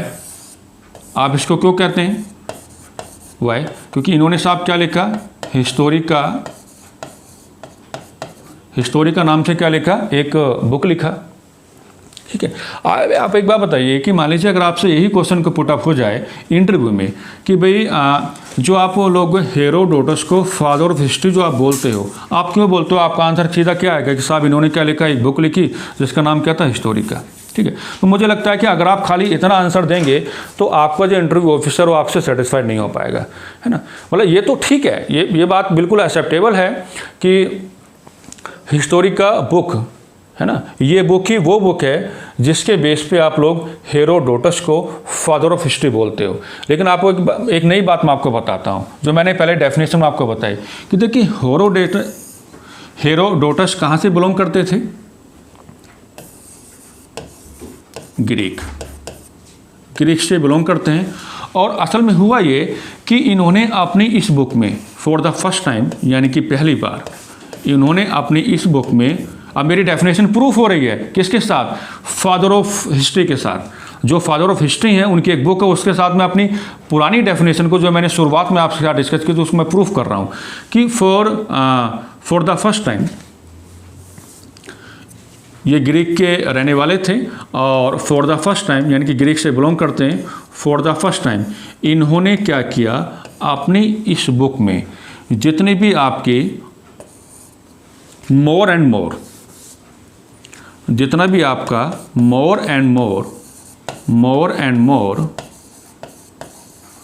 हिस्टोरिकल इवेंट्स थे, more and more historical events थे, उन सभी इवेंट्स को सिस्टमैटिक वे में लिखा, बहुत ही सिस्टमैटिक वे में लिखा।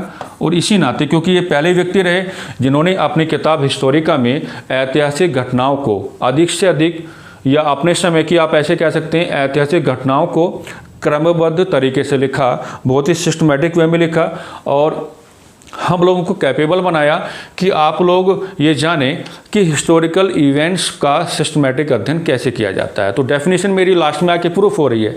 मैंने शुरुआत में जो डेफिनेशन इतिहास के संदर्भ में आपको दी थी वो इतिहास के जो फादर हैं, जो फादर ऑफ हिस्ट्री हैं, उनके एक बुक के साथ मैंने रिलेट करके आपको दिया है और फाइनली डेफिनेशन आपकी प्रूफ हो गई है। डेफिनेशन में मुझे लगता है कि अब आपको कोई दिक्कत नहीं होनी चाहिए। एक नई बात, क्योंकि हम लोग यहाँ पर जो बात कर रहे हैं वो यहाँ पे जो हम लोग बात कर रहे हैं वो क्या है, वो हिस्ट्री को आपको समझना है बहुत अच्छे से कि इतिहास को आप लोग कैसे समझ सकते हैं। दो चीज़ें और मैं आपके सामने लिख देता हूँ, इस बात को कभी मत भूलना, ये बात भी काफ़ी इंपॉर्टेंट है। देखिए हिस्ट्री में क्या होता है बच्चों, हिस्ट्री में क्या होता है, हिस्ट्री में ये होता है कि एक आपके क्या होते हैं जिनको हम क्या कहते हैं,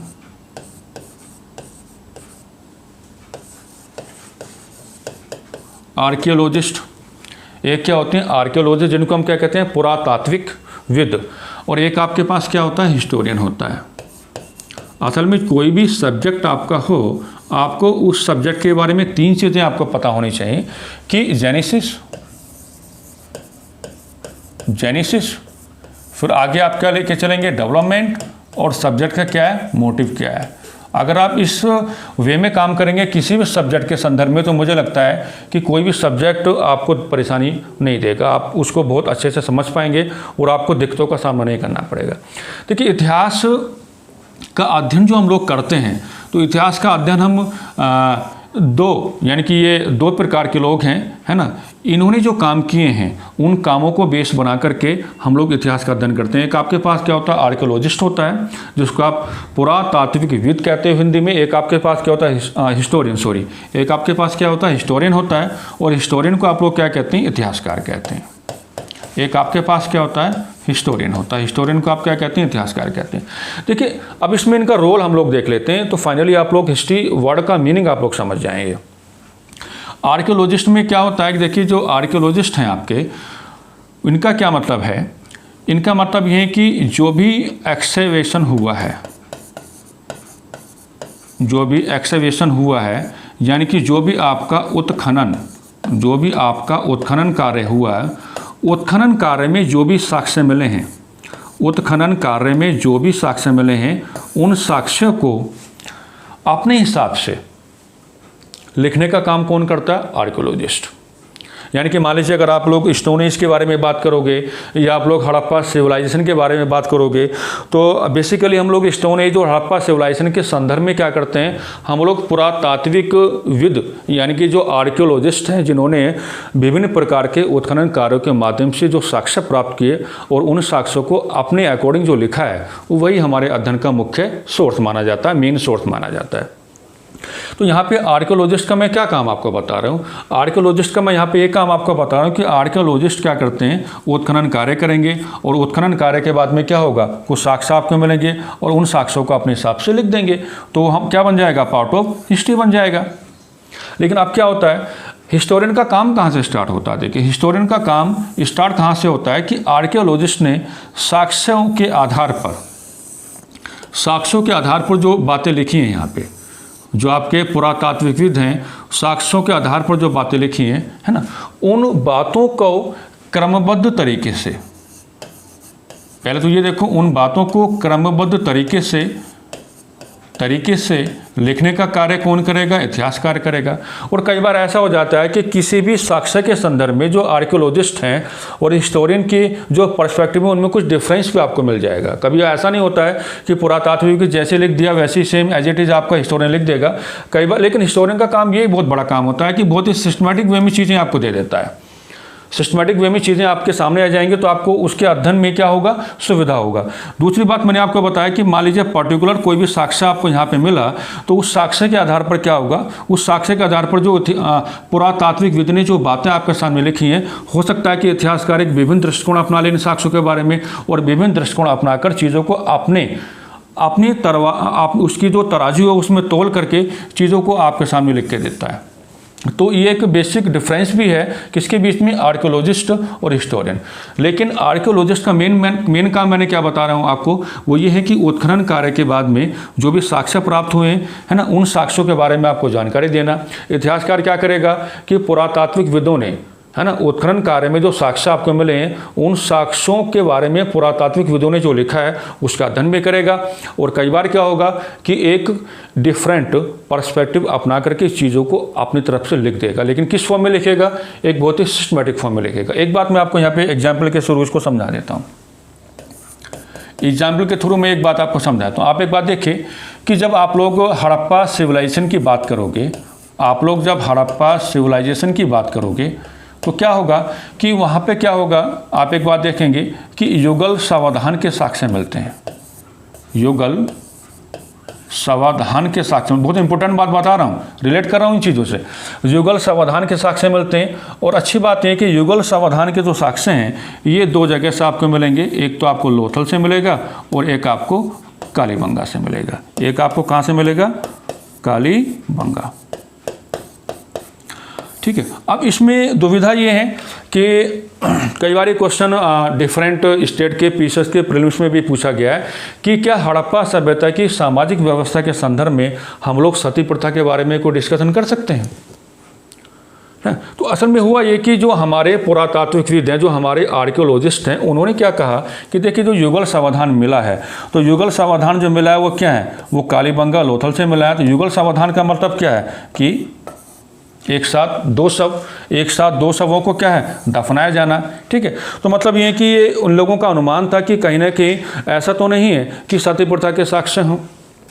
जब हमको लोथल और कालीबंगा से युगल सावधान के साक्ष्य मिले हैं, और युगल सावधान के साक्ष्य मिलने का मतलब वो लोग ये लगा रहे थे कि कहीं ये सती प्रथा तो नहीं है कि मान लीजिए अगर मेल का डेथ हो गया तो फीमेल को भी उसके साथ ही क्या हो गया? दफना दिया गया, है ना। लेकिन बाद में बहुत सारे करेक्शंस हुए, बहुत सारे हिस्टोरियंस के माध्यम से ये बात कह दी गई कि भाई एक बात देखो कि खाली साक्ष्यों के आधार पर ये कहना गलत होगा, क्योंकि जब हड़प्पा सभ्यता की सामाजिक व्यवस्था का हम लोग अध्ययन करते हैं, और सामाजिक व्यवस्था का अध्ययन करने में मेन चैलेंज हमारे सामने क्या होता है? मेन चैलेंज हमारे सामने ये होता है कि भाई लिपि को हम लोग नहीं पढ़ पाए हैं, और जब तक हम लिपि को नहीं पढ़ पाएंगे तो बहुत ही क्रमबद्ध तरीके से उनका सामाजिक संगठन हमारे सामने नहीं आ पाएगा। तो कहीं ना कहीं आज के टाइम में हम लोग इसको मान के नहीं चलेंगे कि कोई इस तरह का भी सोर्स वहाँ पे है कि आप लोग सती प्रथा को वहाँ पे रिलेट करोगे। तो आप देख रहे हैं कि मैंने डिफरेंस भी आपको बता दिया कि दोनों में डिफरेंस भी क्या होता है। तो ये बातें आपको कभी भूलनी नहीं है। ठीक है। फाइनली ये हिस्ट्री का जो मीनिंग है ये आप लोगों के समझ में आ गया होगा, ऐसा मेरा पूरा विश्वास है, मेरी पूरी उम्मीद है। अब हम लोग आपके दूसरे क्वेश्चन को उठाते हैं। आपका दूसरा क्वेश्चन यहाँ पे उठेगा। दूसरा क्वेश्चन ये है जो मैंने शुरुआत में आपसे चर्चा की थी, वो ये है, यानी कि उसको मैं क्वेश्चन नंबर 2 लिख देता हूँ तो आपको दिक्कत नहीं होगा समझ में, है ना। दूसरा क्वेश्चन हमें ये उठाना है कि इतिहास के अध्ययन के मापदंड क्या हों? इतिहास के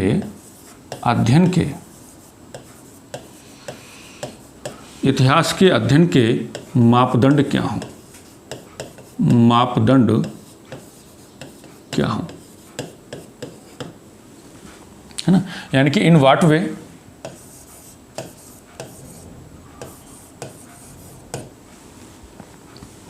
we can understand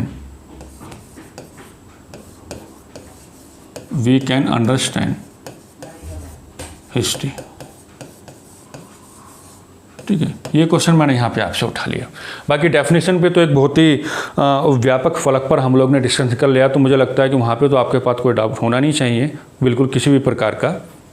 ठीक है। ये भी एक चैलेंजिंग क्वेश्चन रहता है कि इतिहास के अध्ययन के मापदंड क्या हों, है ना। तो इतिहास के अध्ययन के मापदंड क्या हों, अगर हम इसको डिस्कस करें तो देखिए मेरे पास एक रामबाण आपके लिए है ना, और उस रामबाण के बारे में मैं यहाँ थोड़ा डिस्कस भी कर लेता हूँ। पिछले 6 सालों में देहरादून में मैंने ये कल्चर केवल जीएस विजन में देखा, अरविंदर जी के साथ। बाकी कहीं भी मुझे एक कल्चर नहीं मिला कि इतिहास का जब अध्ययन करने की बात आए या इतिहास के अध्यापन की बात आए, या तो उसको पढ़ने की बात आए या उसको पढ़ाने की बात आए, तो आपको क्या करना चाहिए? व्यवस्थाओं के अंतर संबंधों पर जोर देना चाहिए। यानी कि जो वैल्यूज़ हैं, वैल्यूज़ को इंटरलिंक करके आप लोग डिस्कस करो। लेकिन ये यहाँ पे कल्चर नहीं रहा, है ना। प्राचीन भारत में जो वैल्यूज हैं आपने प्राचीन भारत में निपटा दिया, मध्यकालीन भारत में जो वैल्यूज हैं आपने मध्यकालीन भारत में निपटा दी, आधुनिक भारत में जो वैल्यूज हैं आपने क्या कर दिया? आधुनिक भारत में निपटा दिया। लेकिन मेरे पास एक ही रामबाण है, मैं हमेशा इसी पैटर्न पे पढ़ाया हूँ। आप लोग इस बात को भली बात जानते भी हैं, जो लोग कक्षाओं में पढ़े हैं वो लोग भली बात इस बात को जानते हैं कि मैंने हमेशा ही कोशिश की है कि अध्यापन के क्रम में, in the process of teaching, मैंने हमेशा हिस्ट्री में जो वैल्यूज होती हैं, एंशिएंट, मेडाइवल एंड मॉडर्न, उन तमाम वैल्यूज़ को इंटरलिंक करके पढ़ा है। उसके फ़ायदे क्या होंगे और कैसे आपको पढ़ना, ये मैं भी आपको बता रहा हूँ। यानी कि हमारे पास एक ही रामबाण है। अगर हम इस चीज़ को सॉर्ट आउट करना चाहते हैं,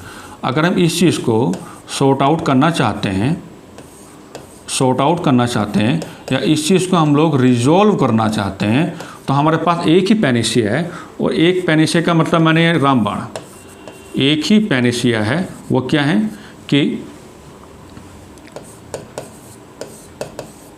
interlinked the things in the process of teaching and study हमारे पास एक ही रामबाण है। अगर हम इस क्वेश्चन को सॉर्ट आउट करना चाहते हैं कि चाहे अध्यापन की बात हो, चाहे अध्ययन की बात हो, आप लोग व्यवस्थाओं का या मूल्यों का या घटनाओं को आप लोग उनको अंतर संबंधों के तराजू पर पहले तौल लें और फिर आप उसको डिस्कस करें। और विश्वास मानिए इसके बड़े फ़ायदे हैं। और हिस्ट्री के अध्ययन के क्रम में आपको बहुत सारी सुविधाएं भी होंगी, आपको नाना प्रकार की चुनौतियों का सामना नहीं करना पड़ेगा, ठीक है। और आपको इतिहास के अध्ययन के क्रम में एक रुचि भी पैदा होगी, क्योंकि आप लोग जानते हैं कि मान लीजिए अगर हम किसी भी विषय का अध्ययन करने जा रहे हैं, है ना, और अध्ययन करने से पहले हम उस विषय का अध्ययन बहुत आसानी से कैसे कर पाएंगे, जब तक कि हम उस विषय को रुचि करना बना लें, वो सब्जेक्ट हमारे इंटरेस्टिंग ना हो जाए। क्योंकि जब तक वो इंटरेस्टिंग नहीं होगा तब तक हम लोग उसकी वैल्यूज़ को समझ नहीं पाएंगे। तो वही बात मैं यहाँ से आपसे कर रहा हूँ कि इस चीज़ को रिजोल्व करने का, जो सॉर्ट आउट करने का जो सबसे बेहतरीन तरीका वो ये है कि व्यवस्थाओं को अंतर संबंधों के तराजू पर आप पहले तोल लें और अंतर संबंधों के तराजू पर तोलने के बाद फिर अध्ययन या अध्यापन की बात करें। इसके फ़ायदे क्या होंगे आप एक बात देखिएगा, इसको मैं समझाता हूँ। इसका फ़ायदा क्या होगा, ये तो मैंने सॉर्ट आउट करने का, तो इसके जो बेनिफिट्स हैं आप लोग देखना। और ऐसे ऐसे बेनिफिट्स मैं आपको अभी बताऊंगा कि उसके बारे में आप लोग ये कहोगे कि भाई इतिहास का अध्ययन और अध्यापन दोनों ही आसान है, उसमें किसी प्रकार के कोई चैलेंजेस आपको नहीं मिलेंगे। बशर्ते आपको उसको समझने की आवश्यकता है कि उसका व्यवहार कैसा है, उसके व्यवहार को आपको समझना। जब तक आप उसके व्यवहार को नहीं समझोगे तब तक मज़ा नहीं आएगा, तब तक आपको नाना प्रकार की चुनौतियों का सामना करना ही पड़ेगा। इसके बेनिफिट्स क्या होंगे, इसके बेनिफिट्स ये होंगे, आप एक बात देखिएगा। मान लीजिए आपको क्या करना है, मान लीजिए आपको और रैयतवाड़ी व्यवस्था आपको पढ़ना है। अगर मान लीजिए आपको रैयतवाड़ी व्यवस्था पढ़ना है ना, तो मेनली कल्चर क्या होता है कि रैयतवाड़ी सिस्टम को अगर आप पढ़ने जाओगे तो रैयतवाड़ी सिस्टम को हम लोग यहाँ तहाँ पढ़ाते रहते हैं। मतलब जब जब उसका जिक्र इतिहास में आएगा तब तक हम उसको पढ़ाते रहते हैं। अरे भैया इतना बच्चों पे एक अनचाहा दबाव क्यों डाल रहे हो, इससे भला कोई फ़ायदा है कि आप लोग रैयतवाड़ी व्यवस्था जब जब इतिहास में आएगा तब तक आप उसको पढ़ाने की कोशिश करोगे, इससे बच्चों का नुकसान होगा, फ़ायदा नहीं होगा। बच्चों को चाहिए सुविधा और बच्चों का टाइम भी कम लगे, उसमें कम टाइम लगे और बच्चों को अधिक से अधिक सुविधा भी मिले।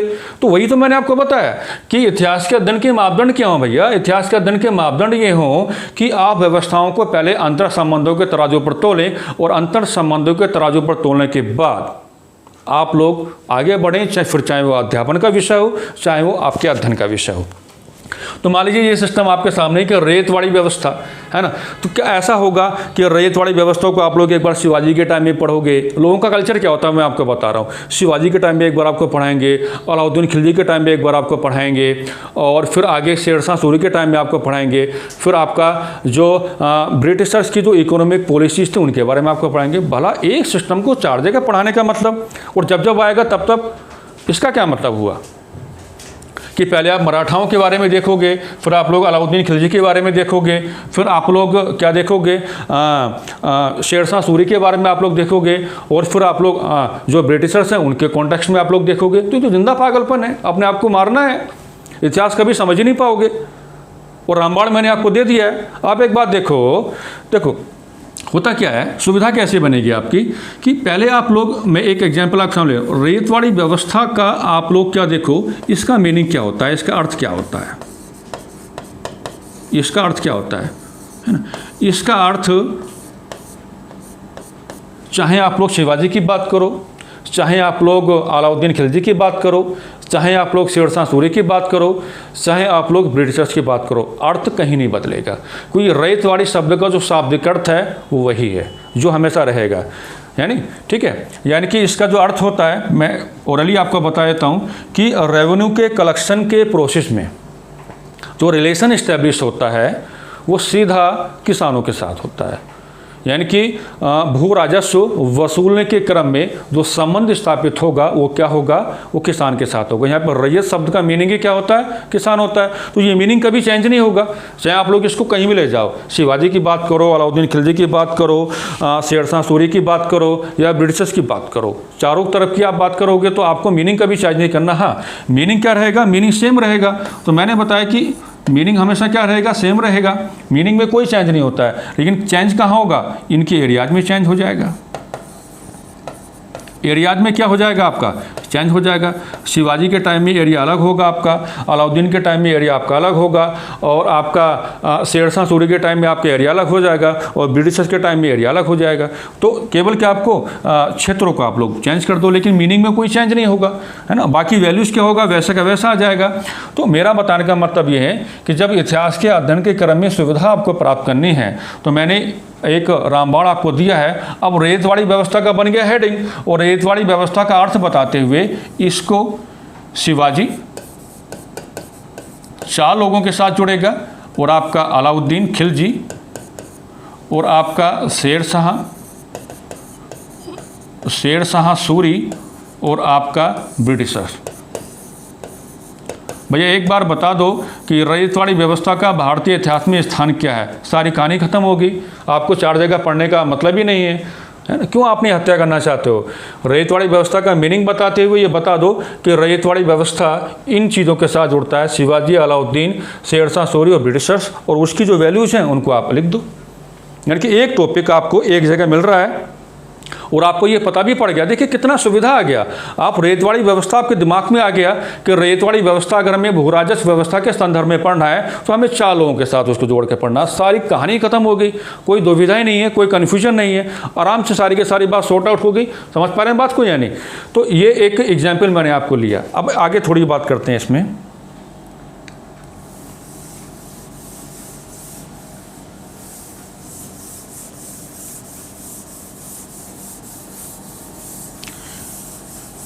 ठीक है, आगे का जो डिस्कशन है मुझे लगता है कि आपको चौंका देगा। आपने कभी बात सुनी बिल्कुल नहीं होगी, क्योंकि आप लोगों के मन में जो बातें बैठाई गई हैं, है ना, उन बातों को कहीं ना कहीं बाहर निकालने का मोटिव मेरा इस मंच से है, और सीधा मेरा यही मोटिव है कि आपको इतिहास कुछ इस तरह से पढ़ाया जाए ताकि आपको किसी प्रकार की दिक्कत का सामना ना करना पड़े। ठीक है, अंतर संबंधों के आधार पर इतिहास का अध्ययन आपको करना है। व्यवस्थाओं को अलग अलग खींच के नहीं पढ़ना है। एक व्यवस्था एक जगह बना लो और अंतर संबंधों के तराजू पे तोल के लिख डालो उसको सारी वैल्यूज़, तो आपको कभी दिक्कत नहीं होगी। एक बात मैं लिखता हूँ यहाँ पे, है ना, इसको मैं थोड़ा क्वेश्चन की फॉर्म में लिख देता हूँ, और तभी मैंने कहा कि ये कल्चर है ही नहीं, तो आप एकदम से शॉक्ड हो जाओगे, अरे ये क्या हो गया यार, है ना। ये तो हमें क्या करते हैं, क्लास में जो टीचर्स होते हैं वो लिखा देते हैं खाली ऐसे। क्या, देखिए मैं एक बात आपको लिखा रहा हूँ कि जो सिराजुद्दौला है, एक क्वेश्चन है, और जो मेरी डेफिनेशन, जो मेरा एक हल मैंने आपको दिया है उसके क्रम में लिख रहा हूँ कि सिराजुद्दौला बंगाल का, मेंस में ऐसा एक कमेंट आएगा, सिराजुद्दौला बंगाल का सबसे योग्यतम नवाब, सबसे योग्यतम नवाब था, है ना। तो अगर मैं इसको लिख दूं कि आलोचनात्मक मूल्यांकन करें, है ना, यानी कि Siraj was the most capable, Siraj was the most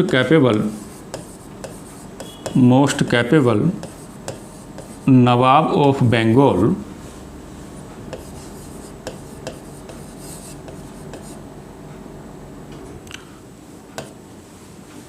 critically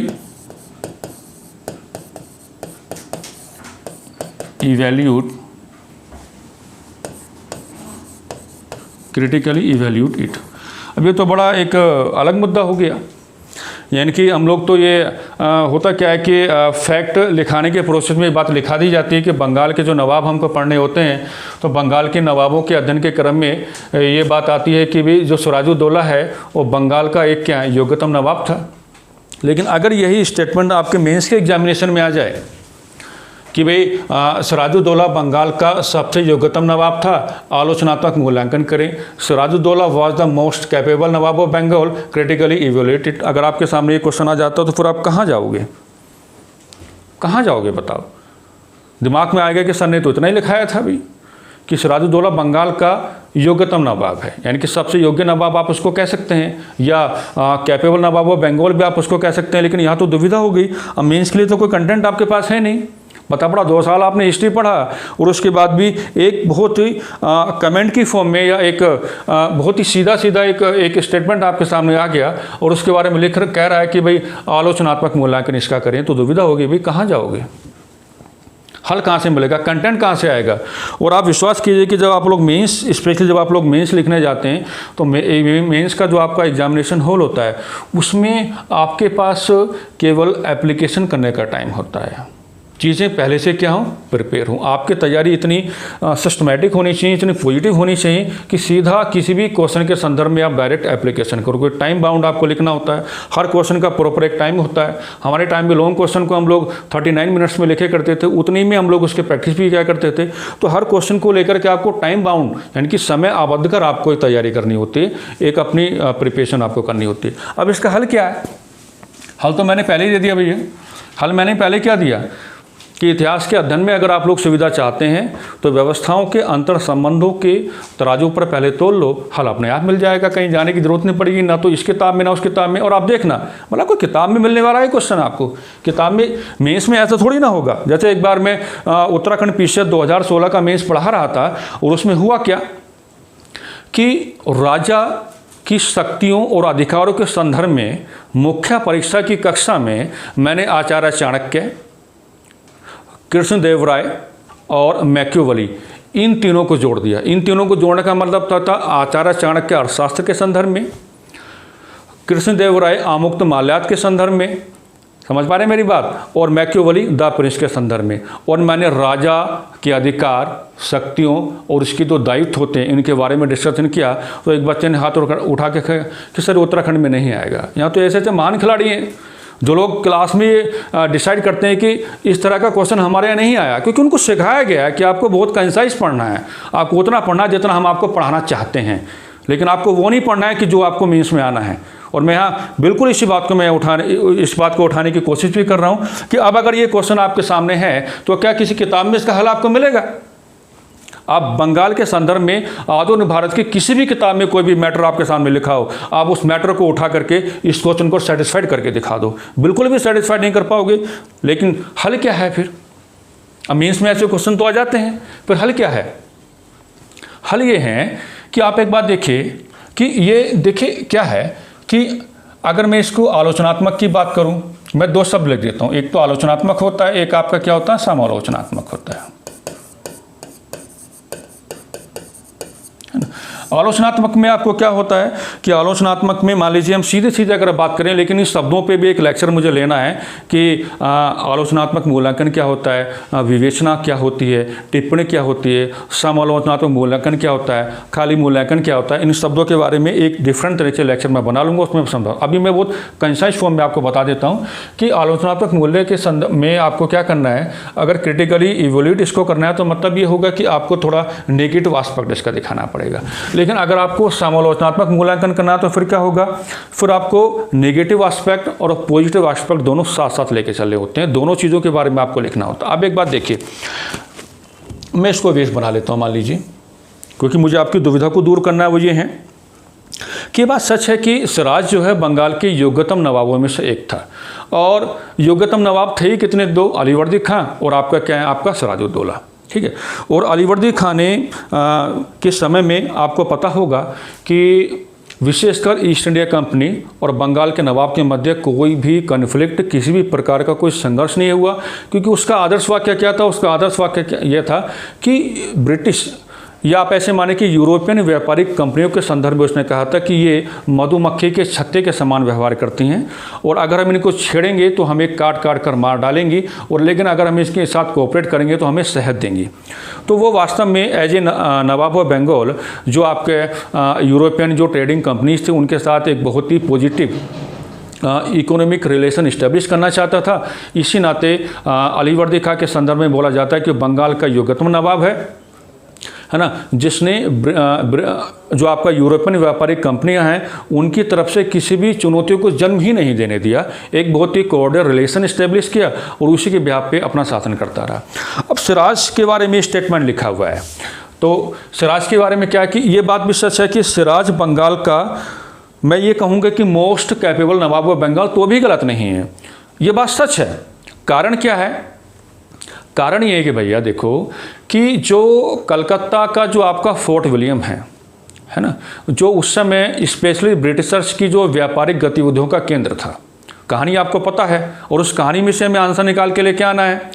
तो उसमें क्या हुआ उस समय कि जो आपके ब्रिटिशर्स हैं उन लोगों ने without the prior permission of nawab of Bengal, यानी कि बंगाल के नवाब की पूर्व अनुमति लिए बिना जो फोर्ट विलियम है उसकी किलेबंदी करनी स्टार्ट कर दी। और जब उसकी किलेबंदी करनी स्टार्ट की तो मान लीजिए अगर कोई बहुत ही नॉर्मल नवाब होता तो इस बात को आराम से नेगलेक्ट कर देता कि चलो ठीक है यार कोई दिक्कत नहीं ये, लेकिन यहाँ पे क्या हुआ कि सिराजुद्दौला ने रिएक्शन, यानी कि उसने क्या किया, रिएक्शन किया, रिएक्ट किया, उसने अपनी प्रतिक्रिया दिखाई और उसका द्वारा अपनी उस समय में प्रतिक्रिया दिखाया जाना इस बात को कहीं ना कहीं प्रूफ करता है कि उसको आप योग्यतम नवाब के क्रम में देखोगे। कहानी का आपको पता है कि सिराज की जो रिएक्शन है, जो उसने रिएक्ट किया, उसने फोर्ट विलियम पर अटैक किया और फाइनली फोर्ट विलियम को अपने कब्जे में कर लिया। तो यहाँ से तो ये इतना प्रूफ हो जाता है कि भाई एक बात देखो कि अगर मान लीजिए ब्रिटिशर्स जो हैं आपके या ईस्ट इंडिया कंपनी के जो लोग हैं बिना नवाब की अनुमति के वो फोर्ट विलियम की किलेबंदी करने जा रहे हैं। किलेबंदी करने का मतलब क्या होगा कि फोर्ट विलियम के अंदर जो भी एक्टिविटीज़ हैं है ना, वो नवाब का जो एक एक्सेस है, जो उसकी पहुंच है, उससे बाहर चली जाएंगी। लेकिन नवाब ने रिएक्ट किया, नवाब ने अपनी प्रतिक्रिया दिखाई और फोर्ट विलियम पर अटैक किया और उसको अपने कब्जे में किया। बात की बात हम छोड़ देते हैं। ये था बंगाल के नवाब सिराजुद्दौला का पॉजिटिव एस्पेक्ट। एक बात और आप ध्यान रखना कि बंगाल का नवाब जो सिराजुद्दौला है वो बंगाल का ऐसा पहला नवाब है जिसके समय में बंगाल के नवाब और ईस्ट इंडिया कंपनी के मध्य संघर्ष प्रारंभ हुआ। ये क्वेश्चन पीटी में कई बार पुटअप होता है तो ये भी आपकी इसमें हेल्प कर जाएगा। लेकिन अब कमी क्या है, इसका हम समालोचनात्मक में पॉजिटिव मैंने आपको दिखा दिया। अब नेगेटिव की बात कर लेते हैं। मैं इसको लेकर चल रहा हूँ, हम क्या करते हैं नेगेटिव को लेकर बात कर लेते हैं। नेगेटिव का मतलब क्या होगा, देखिए असल में अभी जो हम लोग बात कर रहे हैं, फिलहाल की जो हम लोग बात कर रहे हैं वो 18वीं शताब्दी की हम लोग बात कर रहे हैं। 18वीं शताब्दी के संदर्भ में क्वेश्चन हम लोग लिख रहे हैं। लेकिन अब इसका हल कैसे निकालेंगे? असल में सिराजुद्दौला को इतिहास से सीखने की आवश्यकता थी उस समय, और अरस्तु साहब ने तो साफ साफ कहा है, अरस्तु साहब ने बिल्कुल ही साफ साफ कहा है कि भविष्य के लिए हमें अपने अतीत को कभी नहीं भूलना चाहिए और अतीत हमारा सबसे बड़ा शिक्षक होता है। भूतकाल में जो घटनाएं घटित हुई हैं वो हमारी सबसे बड़ी शिक्षक होती हैं। वो हमें बहुत ही पॉजिटिव वे में, बहुत ही सिस्टमेटिक वे में गाइड करने के लिए कैपेबल होती हैं। तो इस तरह के जो स्टेटमेंट्स हैं आप उनको लिख सकते हो। इनके लिखने के लिए क्या होगा, अधिक किताबें आपको पढ़नी पड़ेंगी, अधिक बहुत से मतलब अपनी स्टडी में आपको बहुत सारे चेंजेस आपको लाने पड़ेंगे जो बहुत ज़रूरी होते हैं, उनके बिना काम नहीं चलेगा। तो यहाँ पे मैं वही बात आपके सामने लाने की कोशिश कर रहा हूँ कि दरअसल सिराज इतिहास, भारतीय इतिहास के अतीत में क्या हुआ उससे एक प्रॉपर टीचिंग नहीं ले पाया, और इसी क्रम में हम उसकी नकारात्मकता भी दिखा सकते हैं। देखिए दो लोग मैं यहाँ पे जोड़ दूंगा। मैंने कहा कि अंतर संबंधों के आधार पर आपको देखना है। अगर आप लोग सिराजुद्दौला के सामने बलबन और अलाउद्दीन खिलजी को रख दो, अगर आप लोग सिराजुद्दौला के सामने बलबन और अलाउद्दीन खिलजी को रख दो तो सिराजुद्दौला का negative aspect as a nawab of Bengal अपने आप आपके सामने आ जाएगा। बलबन और अलाउद्दीन खिलजी मध्यकालीन भारतीय इतिहास के संदर्भ में, विशेषकर दिल्ली सल्तनत के संदर्भ में ऐसे दो सुल्तान हुए जिन्होंने अपने टाइम में, जिसको हम कह सकते हैं कि एस्पियोनेज सिस्टम यानी कि गुप्तचर व्यवस्था को लॉन्च भी किया। लॉन्च किसने किया? बलबन ने किया। लेकिन उसका जो एक बहुत ही पॉजिटिव एप्लीकेशन था वो अलाउद्दीन ने किया। और मैं तो हमेशा कहा हूँ कि बलबन और अलाउद्दीन खिलजी, विशेषकर अलाउद्दीन खिलजी के बारे में आप इसको कह सकते हो कि as a sultan of Delhi Sultanate Alauddin Khilji की जो भी सक्सेस थी उनके लिए एक बहुत ही बड़ा कोर फैक्टर था, वो क्या था, उसका एस्पियोनेज सिस्टम। यानी कि आप इस बात को देखेगा कि बलबन और अलाउद्दीन खिलजी ने अपने समय में जिस प्रकार से गुप्तचर व्यवस्था का प्रयोग किया, उन्होंने क्या किया, उन्होंने हर उस गुंजाइश को ख़त्म कर दिया जो सुल्तान के अगेंस्ट में जो कंस्पिरेसी होनी थी, या सुल्तान के अगेंस्ट में जो नाना प्रकार के पॉलिटिकल कंस्पिरेसी होनी थी, या सुल्तान के अगेंस्ट में जो नाना प्रकार के राजनीतिक षड्यंत्र होने थे। तो ये एक बहुत बड़ा करैक्टर होता है किसी भी सुल्तान का, किसी भी किंग का, किसी भी रूलर का। और यहाँ इसी क्रम में क्या हुआ, इसी क्रम में सिराजुद्दौला चूक गया। आप बैटल ऑफ प्लासी को जोड़ो इसमें। बैटल ऑफ प्लासी में जो मेन हैं, जो आपकी सिराज की जो सेना है उसके जो मेन कमांडर हैं मीर कासिम मीर जाफ़र, है ना, वो पहले ही कंपनी के साथ मिल गए हैं। भैया आप एक बात देखो कि प्लासी के मैदान में, in the battle of Plassey के युद्ध में आप एक बात देखो कि नवाब की ओर से, नवाब की सेना का जो नेतृत्व कर रहे हैं मीर कासिम मीर जाफ़र, वो पहले ही कंपनी के साथ मिले हुए हैं। यानी कि बंगाल के नवाब की नकारात्मकता क्या है, वो नकारात्मकता ये कि जिन लोगों के हाथ में उसने अपनी सेना की मेन कमांड सौंपी है वो पहले कंपनी के हाथों बिक चुके हैं। उसकी एक लंबी कहानी है। कमी किस बात की रही, कमी रही गुप्तचर व्यवस्था की। यानी कि अगर बंगाल का नवाब अपने समय में भी एक बहुत ही पॉजिटिव सेंस में एस्पियोनेज सिस्टम को डेवलप करता तो उसको बहुत समय रहते इन बातों का पता चल जाता कि मेरे अगेंस्ट कौन है और मेरे साथ कौन है।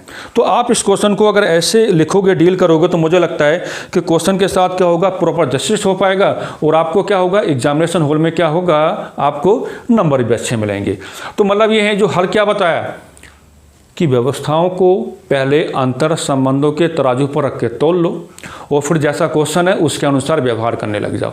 इतिहास में ऐसा नहीं कि प्राचीन व्यवस्था में, प्राचीन भारतीय इतिहास में जो है एंशिएंट यूनिवर्सिटी में जो हमको वही पढ़ना है, भैया आपको लिंक करके पढ़ना पड़ेगा।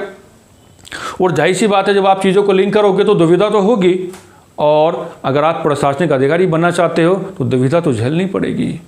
नाना प्रकार की चुनौतियों को तो आपको सामना करना पड़ेगा। एसडीएम डीएम बनना उतना आसान भी नहीं है जितना आसान लोग लेके चलते हैं। प्रशासनिक अधिकारी बनने के लिए आपको तपना पड़ता है। आपको अपने अध्ययन में, जिसको स्मार्ट सिटी में बता रहा था ना शुरू में, सॉरी स्मार्ट स्टडी, तो स्मार्ट स्टडी का मतलब वही है जो मैं आपसे डिस्कस कर रहा हूँ। इसको कहते हैं smart study in the context of Indian history. आप इसको ऐसे डील करो। आगे एक चीज़ हम लोग लेके चलते हैं।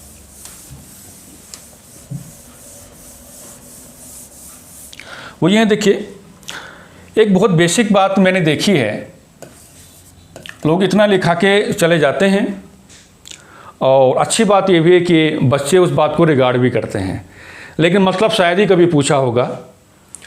वो ये है कि एक फैक्ट लिखाया जाता है क्लासों में कि इल्तुतमिश दिल्ली सल्तनत का वास्तविक संस्थापक था। वास्तविक संस्थापक था, है ना। यानी कि इल्तुतमिश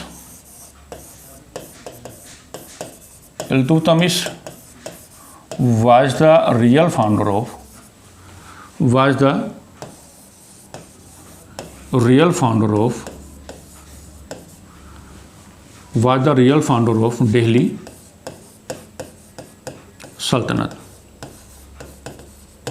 दिल्ली सल्तनत। तो ये एक फैक्ट की फॉर्म में हमारे सामने आता है ना। हम लोगों का जो मेनली फ़िलहाल अभी मैं जिस शहर में मैं खड़ा हूँ उस शहर का तो मतलब ये है, हम लोग अपनी टीम के बारे में तो ये बातें नहीं करेंगे, लेकिन ये है कि मैंने अक्सर इन चीज़ों को देखा है कि लोग इतना लिखा के ये बता देते हैं कि भाई ये सेटिस्फैक्शन आपको मिल गया होगा कि इल्तुतमिश दिल्ली सल्तनत का वास्तविक संस्थापक था। उतना कह के काम चल जाता है लोगों का, लेकिन ऐसा नहीं है। अब अगर मान लीजिए, अगर मैं ये लिख दूं आपको कि इस प्रश्न के संदर्भ में, अगर मेंस में आपको ये आ जाए कि इस प्रश्न के संदर्भ में सीमाओं का निर्धारण करें,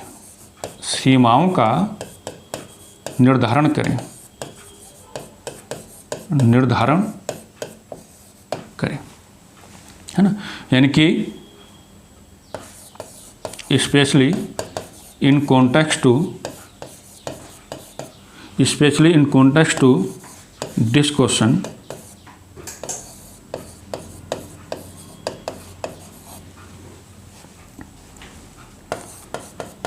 explain the limitations।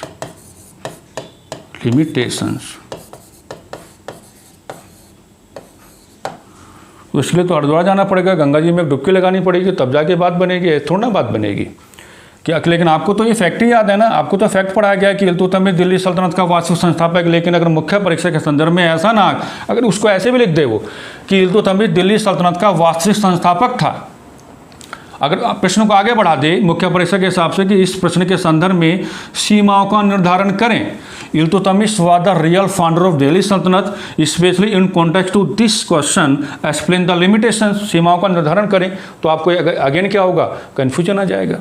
अगेन क्या होगा, आपको कन्फ्यूजन हो जाएगा। लेकिन देखिए, लेकिन अगर आप लोग क्या होगा, अगर आप लोग अंतर संबंधों के आधार पर चलोगे तो आपको दिक्कत नहीं होगा। अंतर संबंध मतलब इस क्वेश्चन का बच्चों प्रोसेस ऑफ इंटरलिंकिंग क्या बनेगा, प्रोसेस ऑफ इंटरलिंकिंग क्या बनेगा कि आप इल्तुतमिश को, आप लोग क्या करेंगे, इल्तुतमिश को बलबन के साथ रिलेट करें। आप इल्तुतमिश को अगर आप लोग बलबन के साथ रिलेट करेंगे तो आपका क्वेश्चन ऑटोमेटिक क्या हो जाएगा, सेटिस्फाइड हो जाएगा, ऑटोमेटिक सेटिस्फाइड हो जाएगा। देखिए मुद्दा क्या है, मुद्दा यह है कि इल्तुतमिश दिल्ली सल्तनत का वास्तविक संस्थापक था। क्यों था, क्योंकि इसने दिल्ली सल्तनत को एक क्या दिया, प्रशासनिक ढांचा दिया। क्या दिया, प्रशासनिक ढांचा दिया, यानी कि एक प्रॉपर क्या दिया, एडमिनिस्ट्रेटिव स्ट्रक्चर है ना। और उसमें तो इसके जो मेजर रिफॉर्म थे या मेजर इनिशिएटिव्स थे वो क्या थे आपका, आप कह सकते हैं कि जिसको आप कहेंगे कि इक्ता सिस्टम, और दूसरा क्या था आपका, तुर्कान ए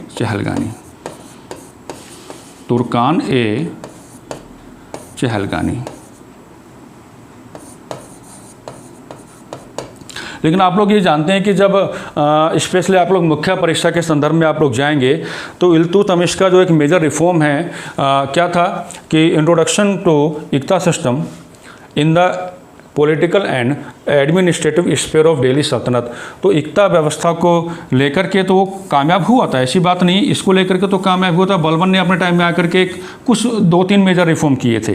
लेकिन तो तुर्कान चहलगानी के संदर्भ में इल्तुतमिश क्या हुआ, कंप्लीट फेल्योर हुआ।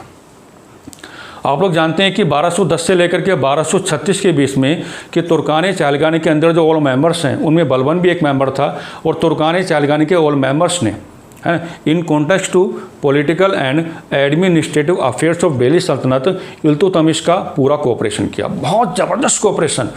मैं हमेशा बताया इस बात को कि इल्तुतमिश का अपने टाइम में जो भी अचीवमेंट्स हैं उसमें तुर्कान चहलगानी का एक बहुत ही पॉजिटिव, एक बहुत ही सकारात्मक योगदान रहा है। लेकिन आप एक बात देखेंगे कि after the death of Iltutmish in 1236 AD, जैसे इल्तुतमिश की 1236 में डेथ होती है, उसके बाद ये जो तुर्कान चहलगानी है इसका जो एक गेम है, इसने जिस तरीके से अपना बिहेवियर दिखाया, जो व्यवहार इसने किया, उस व्यवहार ने दिल्ली सल्तनत के तमाम प्रकार के राजनीतिक और प्रशासनिक जो आपके क्या थे क्रियाकलाप थे, जो अफेयर्स थे, उन सभी को कहीं ना कहीं बाधित किया। तो मतलब ये है कि ये जो प्रश्न आपके सामने लिखा हुआ कि इल्तुतमिश दिल्ली सल्तनत का वास्तविक संस्थापक था, है ना, इस प्रश्न के संदर्भ में जब आप सीमाओं का निर्धारण करेंगे तो सीमाओं के निर्धारण के में आपको दिखाना पड़ेगा कि तुर्कान चहलगानी के संदर्भ में इल्तुतमिश के जो भी काम थे, है ना, वो कैसे इल्तुतमिश के समय में किस प्रकार से व्यवहार किए हैं, लेकिन after the death of Iltutmish उनका व्यवहार कैसा था। और आपको बिल्कुल इस बारे में पता है, डिटेल में मैं नहीं जाना चाहूँगा, मुझे थोड़ा थोड़ा हिंट आपको देना है कि आप चीज़ों को किस प्रकार से भली बातें समझ सकते हैं। और बलबन को आप लोग बहुत अच्छे से बलबन को लिखने का मतलब ये था मेरा, है ना, कि अगर ये क्वेश्चन बदल के आ जाए, अगर वो क्वेश्चन बदल के आ जाए, कैसे बदल के आ जाए कि बलबन दिल्ली सल्तनत का वास्तविक संस्थापक, लेकिन आप चौंकना नहीं है आपको, क्योंकि जो पेपर सेट करने वाले होते हैं वो नए नए प्रकार के जो इनोवेशंस हैं एग्जाम में लाते रहते हैं। ऐसा नहीं कि साहब किताब में लिखा हुआ है, भाई किताब में तो बहुत कुछ लिखा हुआ है, खाली किताब, कोई किसी किताब को पढ़ के कोई आपके लिए पेपर थोड़ी ना बनाएगा। पेपर बनाने वाले लोग कौन होते हैं? जो अपना उनका इंडिविजुअल इंटरप्रिटेशन जो होती है किसी भी सब्जेक्ट के बारे में, तो उसके अकॉर्डिंगली वो पेपर बनाते हैं। तो अगर ये प्रश्न आ जाए कि बलबन कोमा दिल्ली सल्तनत का वास्तविक संस्थापक था, तो इसको आप कैसे डील करोगे? एकदम सिंपल है कि इल्तुतमिश को तुर्कान चहलगानी के साथ आप जोड़ दो, और इल्तुतमिश को तुर्कान चहलगानी के साथ जोड़ने के बाद तुर्कान चहलगानी के संदर्भ में इल्तुतमिश का फेल्योर दिखा दो। लेकिन फेल्योर कब दिखाना होगा? After the death of. Failure तो वहीं से होगा। फेल्योर आपको दिखाना कैसे है? फेल्योर आपको दिखाना है कि तुर्कान चहलगानी का गठन जिस उद्देश्य के साथ इल्तुतमिश ने किया, वो इल्तुतमिश के समय तो पूरा होता रहा, फुलफिल होता रहा, लेकिन after the death of Iltutmish वो जो आपका तुर्कान चहलगानी है वो कहीं ना कहीं क्या हो गया? महत्वाकांक्षी बन गया, एम्बिशियस बनने लगा। तो उसने दिल्ली सल्तनत के तमाम प्रकार के पॉलिटिकल और जो आपके एडमिनिस्ट्रेटिव जो अफेयर्स हैं उनको कहीं ना कहीं बाधित किया। लेकिन बलबन ने आके क्या किया? बलबन ने इस मेजर चैलेंज को डील किया। बलबन ने तुर्कान चहलगानी की जो महत्वाकांक्षाएं थी, क्योंकि वो भी उसका मेंबर है, और being a part of Turkan चहलगानी, बलबन ने तुर्कान चहलगानी की ईच एंड एवरी टाइप की जो एम्बिशियसनेस थी उनको देखा था। और इसलिए बलबन ने क्या किया कि after became the sultan of Delhi सल्तनत, बलबन ने सबसे मेजर जो काम किया उस समय ये किया कि तुर्कान चहलगानी को नष्ट कर दिया। तो मेंस में क्या होगा? आपसे वो लिखवा भी सकता है कि बलबन को दिल्ली सल्तनत के संस्थापक के रूप में दिखाएं, और बलबन को दिल्ली सल्तनत के संस्थापक के रूप में आपको दिखाना है तो आप बलबन का राजत्व का सिद्धांत भी लेके आ सकते हो। बलबन के राजत्व के सिद्धांत में ही आपको तुर्कान चहलगानी का दमन जोड़ के दिखाना है। चाहे तो आप लोग खाली तुर्कान चहलगानी के दमन के हिसाब से आगे बढ़ जाओ, चाहे आप लोग बलबन के राजत्व के सिद्धांत के माध्यम से आगे बढ़ जाओ, तो आप बलबन को भी दिल्ली सल्तनत के वास्तविक संस्थापक के रूप में आप उसको दिखा सकते हो। आई बात समझ में? और अगर कोई आपसे ये पूछेगा कि इल्तुतमिश कोमा दिल्ली सल्तनत का वास्तविक संस्थापक है, इस प्रश्न के संदर्भ में सीमाओं का निर्धारण करें, तो वो भी मैंने आपको बता दिया कि उसमें भी मुझे लगता है कि आपको कोई दिक्कत नहीं होगी। ठीक है, तो आई होप कि आप लोग समझ पा रहे होंगे चीज़ों को, और चीज़ें भली बात आपके दिमाग में इनकलकेट भी हो रही होंगी। मैंने कहा कि वीडियो को as much as possible you can, जहाँ तक आप लोग कर सको तो वीडियो को आप लोग क्या करो, लाइक करो, शेयर करो, और अंत तक आपको बन के रहना है। थोड़ा एक चीज़ और हम लोग डिस्कस कर लेते हैं। ये चीज़ थोड़ा आपको अजीब लगेगी, काफ़ी अजीब लगेगी। वो ये है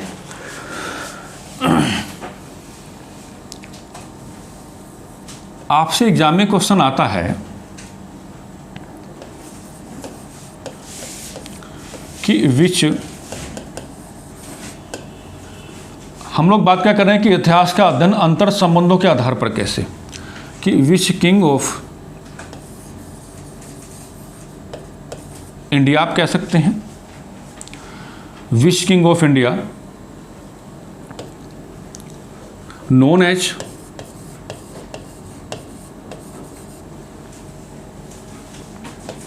आंसर आपको पता है नेपोलियन ऑफ इंडिया। रटा हुआ है आपको कि भारत का नेपोलियन आप किसको कहते हैं? कहा किसने? V.A. स्मिथ। किसने कहा? V.A. स्मिथ। ओके, और किसको कहा? Samudragupta.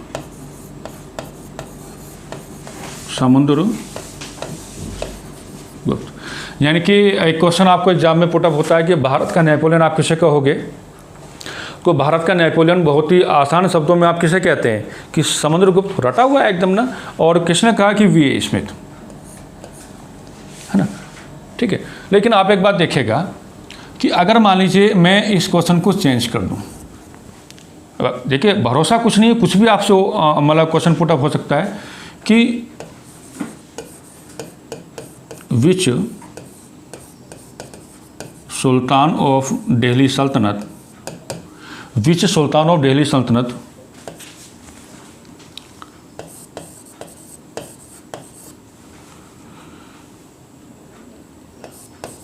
Can be known as Napoleon of can be known as Napoleon of medieval India. तो आप किसी बुक की तरफ जाओगे, ल्यूसेंट में क्या लिखा है भैया, अरिहंत में क्या लिखा हुआ है, और बहुत सारी बुक्स आपके पास होती हैं, लेकिन ये तो हल कहाँ से होगा कि जब आप इतिहास को ऐसे लेके आगे बढ़ेंगे कि इतिहास क्या है, अंतर संबंधों के आधार पर आपको आगे बढ़ना है। ठीक है, तो मान लीजिए ये क्वेश्चन आपके सामने आ गया, ये नया सवाल आपके सामने बन गया कि मध्यकालीन भारत के आप सीधा मैंने क्या लिखा कि दिल्ली सल्तनत के कौन से सुल्तान को आप मध्यकालीन भारत का नेपोलियन कह सकते हो, कह सकते हो। भाई मैं मतलब 2021 में ही मध्यकालीन भारत पे किताब लिखने जा रहा हूँ और मेरी किताब का डिस्कशन का पार्ट ये बनेगा। मैं इसको वहाँ पे दिखाऊंगा कि मध्यकालीन भारतीय इतिहास के संदर्भ में एक व्यक्ति ऐसा भी है जिससे आप लोग कह सकते हो। इस बात को हिंदू मुस्लिम की तराजू से मत तोलना भैया, ये आपके परीक्षा का मामला है, ये आपके एग्जाम का मामला है, आपको अधिकारी बनना है, आपको प्रशासनिक अधिकारी बनना है। हिंदू मुस्लिम की तराजू से इसको तोलने की आपको आवश्यकता नहीं है, वो पार्ट ऑफ पॉलिटिक्स है, उसको रहने दो बाहर। ये क्या है, क्लास है, ये क्या है, डिस्कशन ऑफ हिस्ट्री है। इसमें आपको थोड़ा अलग तरीके से व्यवहार करना पड़ेगा। एक्चुअल में है क्या, मैं आपको एक बात बता देता हूँ कि जो नेपोलियन बेनापोर्ट हैं,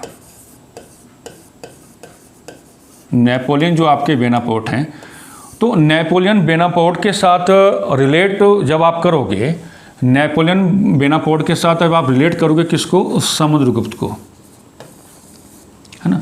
तो तब ये क्वेश्चन कहीं ना कहीं प्रूफ हो पाएगा। आप एक बात समझो, समुद्रगुप्त, अलाउद्दीन खिलजी, इसका आंसर क्या बन सकता है, अलाउद्दीन खिलजी। बड़ा इंपॉर्टेंट क्वेश्चन बनेगा एग्जाम में भैया, अगर आ गया तो आ सकता है, कोई दिक्कत नहीं है। मुझे आदमी पेपर बनाएगा तो आराम से आ जाएगा। ठीक है, तो क्या है कि जब आप एक बात देखिए कि चाहे आप लोग समुद्रगुप्त की बात करो, लेकिन ये क्वेश्चन रेलिवेंट क्यों है उस पर भी मैं बात करूंगा, और चाहे आप लोग अलाउद्दीन खिलजी की बात करो या चाहे आप लोग नेपोलियन बेनापोर्ट की बात करो, इन तीनों ही लोगों में एक समानता है, वो ये है कि तीनों को तीनों कहते साम्राज्यवादी थे, इंपीरियलिस्टिक नेचर के व्यक्ति रहे हैं। और वी ए स्मिथ साहब ने कोई नया काम नहीं किया। वी ए स्मिथ साहब ने समुद्रगुप्त और नेपोलियन बेनापोर्ट का जो साम्राज्यवादी व्यवहार है उसको जब जोड़ के देखा तो उनको लगा कि भाई अगर हम उस समुद्रगुप्त को भारत का नेपोलियन कहें तो गलत नहीं होगा। कैसे? अब मेरा डिस्कशन ये कहेगा कि आप एक काम करो कि नेपोलियन बेनापोर्ट, समुद्रगुप्त और अलाउद्दीन खिलजी, इन तीनों को आप लोग एक साथ लेके चलो। इन तीनों को जब आप एक साथ लेके चलोगे तब मज़ा आएगा। मज़ा कैसे आएगा कि तीनों के तीनों मैं आपको क्या बता रहा हूँ, साम्राज्यवादी बता रहा हूँ। तीनों के तीनों व्यक्तियों को क्या बता रहा हूँ, एक इंपीरियलिस्टिक नेचर का व्यक्ति बता रहा हूँ। और वी ए स्मिथ साहब ने भारत का नेपोलियन किसको कह रखा है, समुद्रगुप्त को कह रखा। हमें क्या देखना है कि मध्यकालीन भारत का, मध्यकालीन भारतीय इतिहास के संदर्भ में, विशेषकर दिल्ली सल्तनत के संदर्भ में ऐसा कौन सा सुल्तान हो सकता है जिसको आप लोग नेपोलियन ऑफ मेडाइवल इंडिया, मध्यकालीन भारत का नेपोलियन आप कह सकते हो। तो answer will be Alauddin Khilji. अब इसको रिलेट कर लेते हैं। रिलेट ये देखिए, इनके रिलेशन का मुद्दा ये बनता है कि मैंने पहले ही समानता क्या बताई, पहली जो सिमिलरिटी वो क्या है कि समुद्रगुप्त, अलाउद्दीन खिलजी और नेपोलियन बेनापोर्ट तीनों क्या साम्राज्यवादी व्यक्ति हैं। लेकिन आप एक बात देखो कि तीनों के तीनों क्या हैं, साम्राज्यवादी तो हैं, लेकिन साम्राज्यवादी कैसे हैं,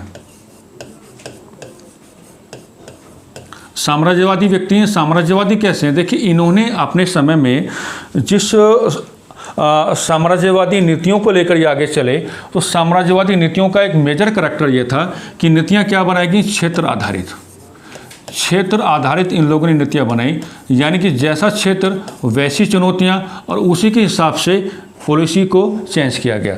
मतलब आप ये नहीं पाएंगे, चाहे आप लोग नेपोलियन बेनापोर्ट की बात करें, चाहे आप लोग समुद्रगुप्त की बात करें, इवन चाहे आप लोग अलाउद्दीन खिलजी की बात करें, इन लोगों के साम्राज्यवादी अभियानों में आपको समय और परिस्थिति के अनुसार नीतियों में परिवर्तन आपको दिखाई देगा। उसका मैंने टाइटल आपको क्या दिया कि क्षेत्र आधारित पॉलिसी जिन लोगों ने फ्रेम की, यानी कि एक कॉमन पॉलिसी के माध्यम से ये लोग अपने साम्राज्यवादी व्यवहार का एप्लीकेशन करते हुए आपको नहीं दिखाई देंगे।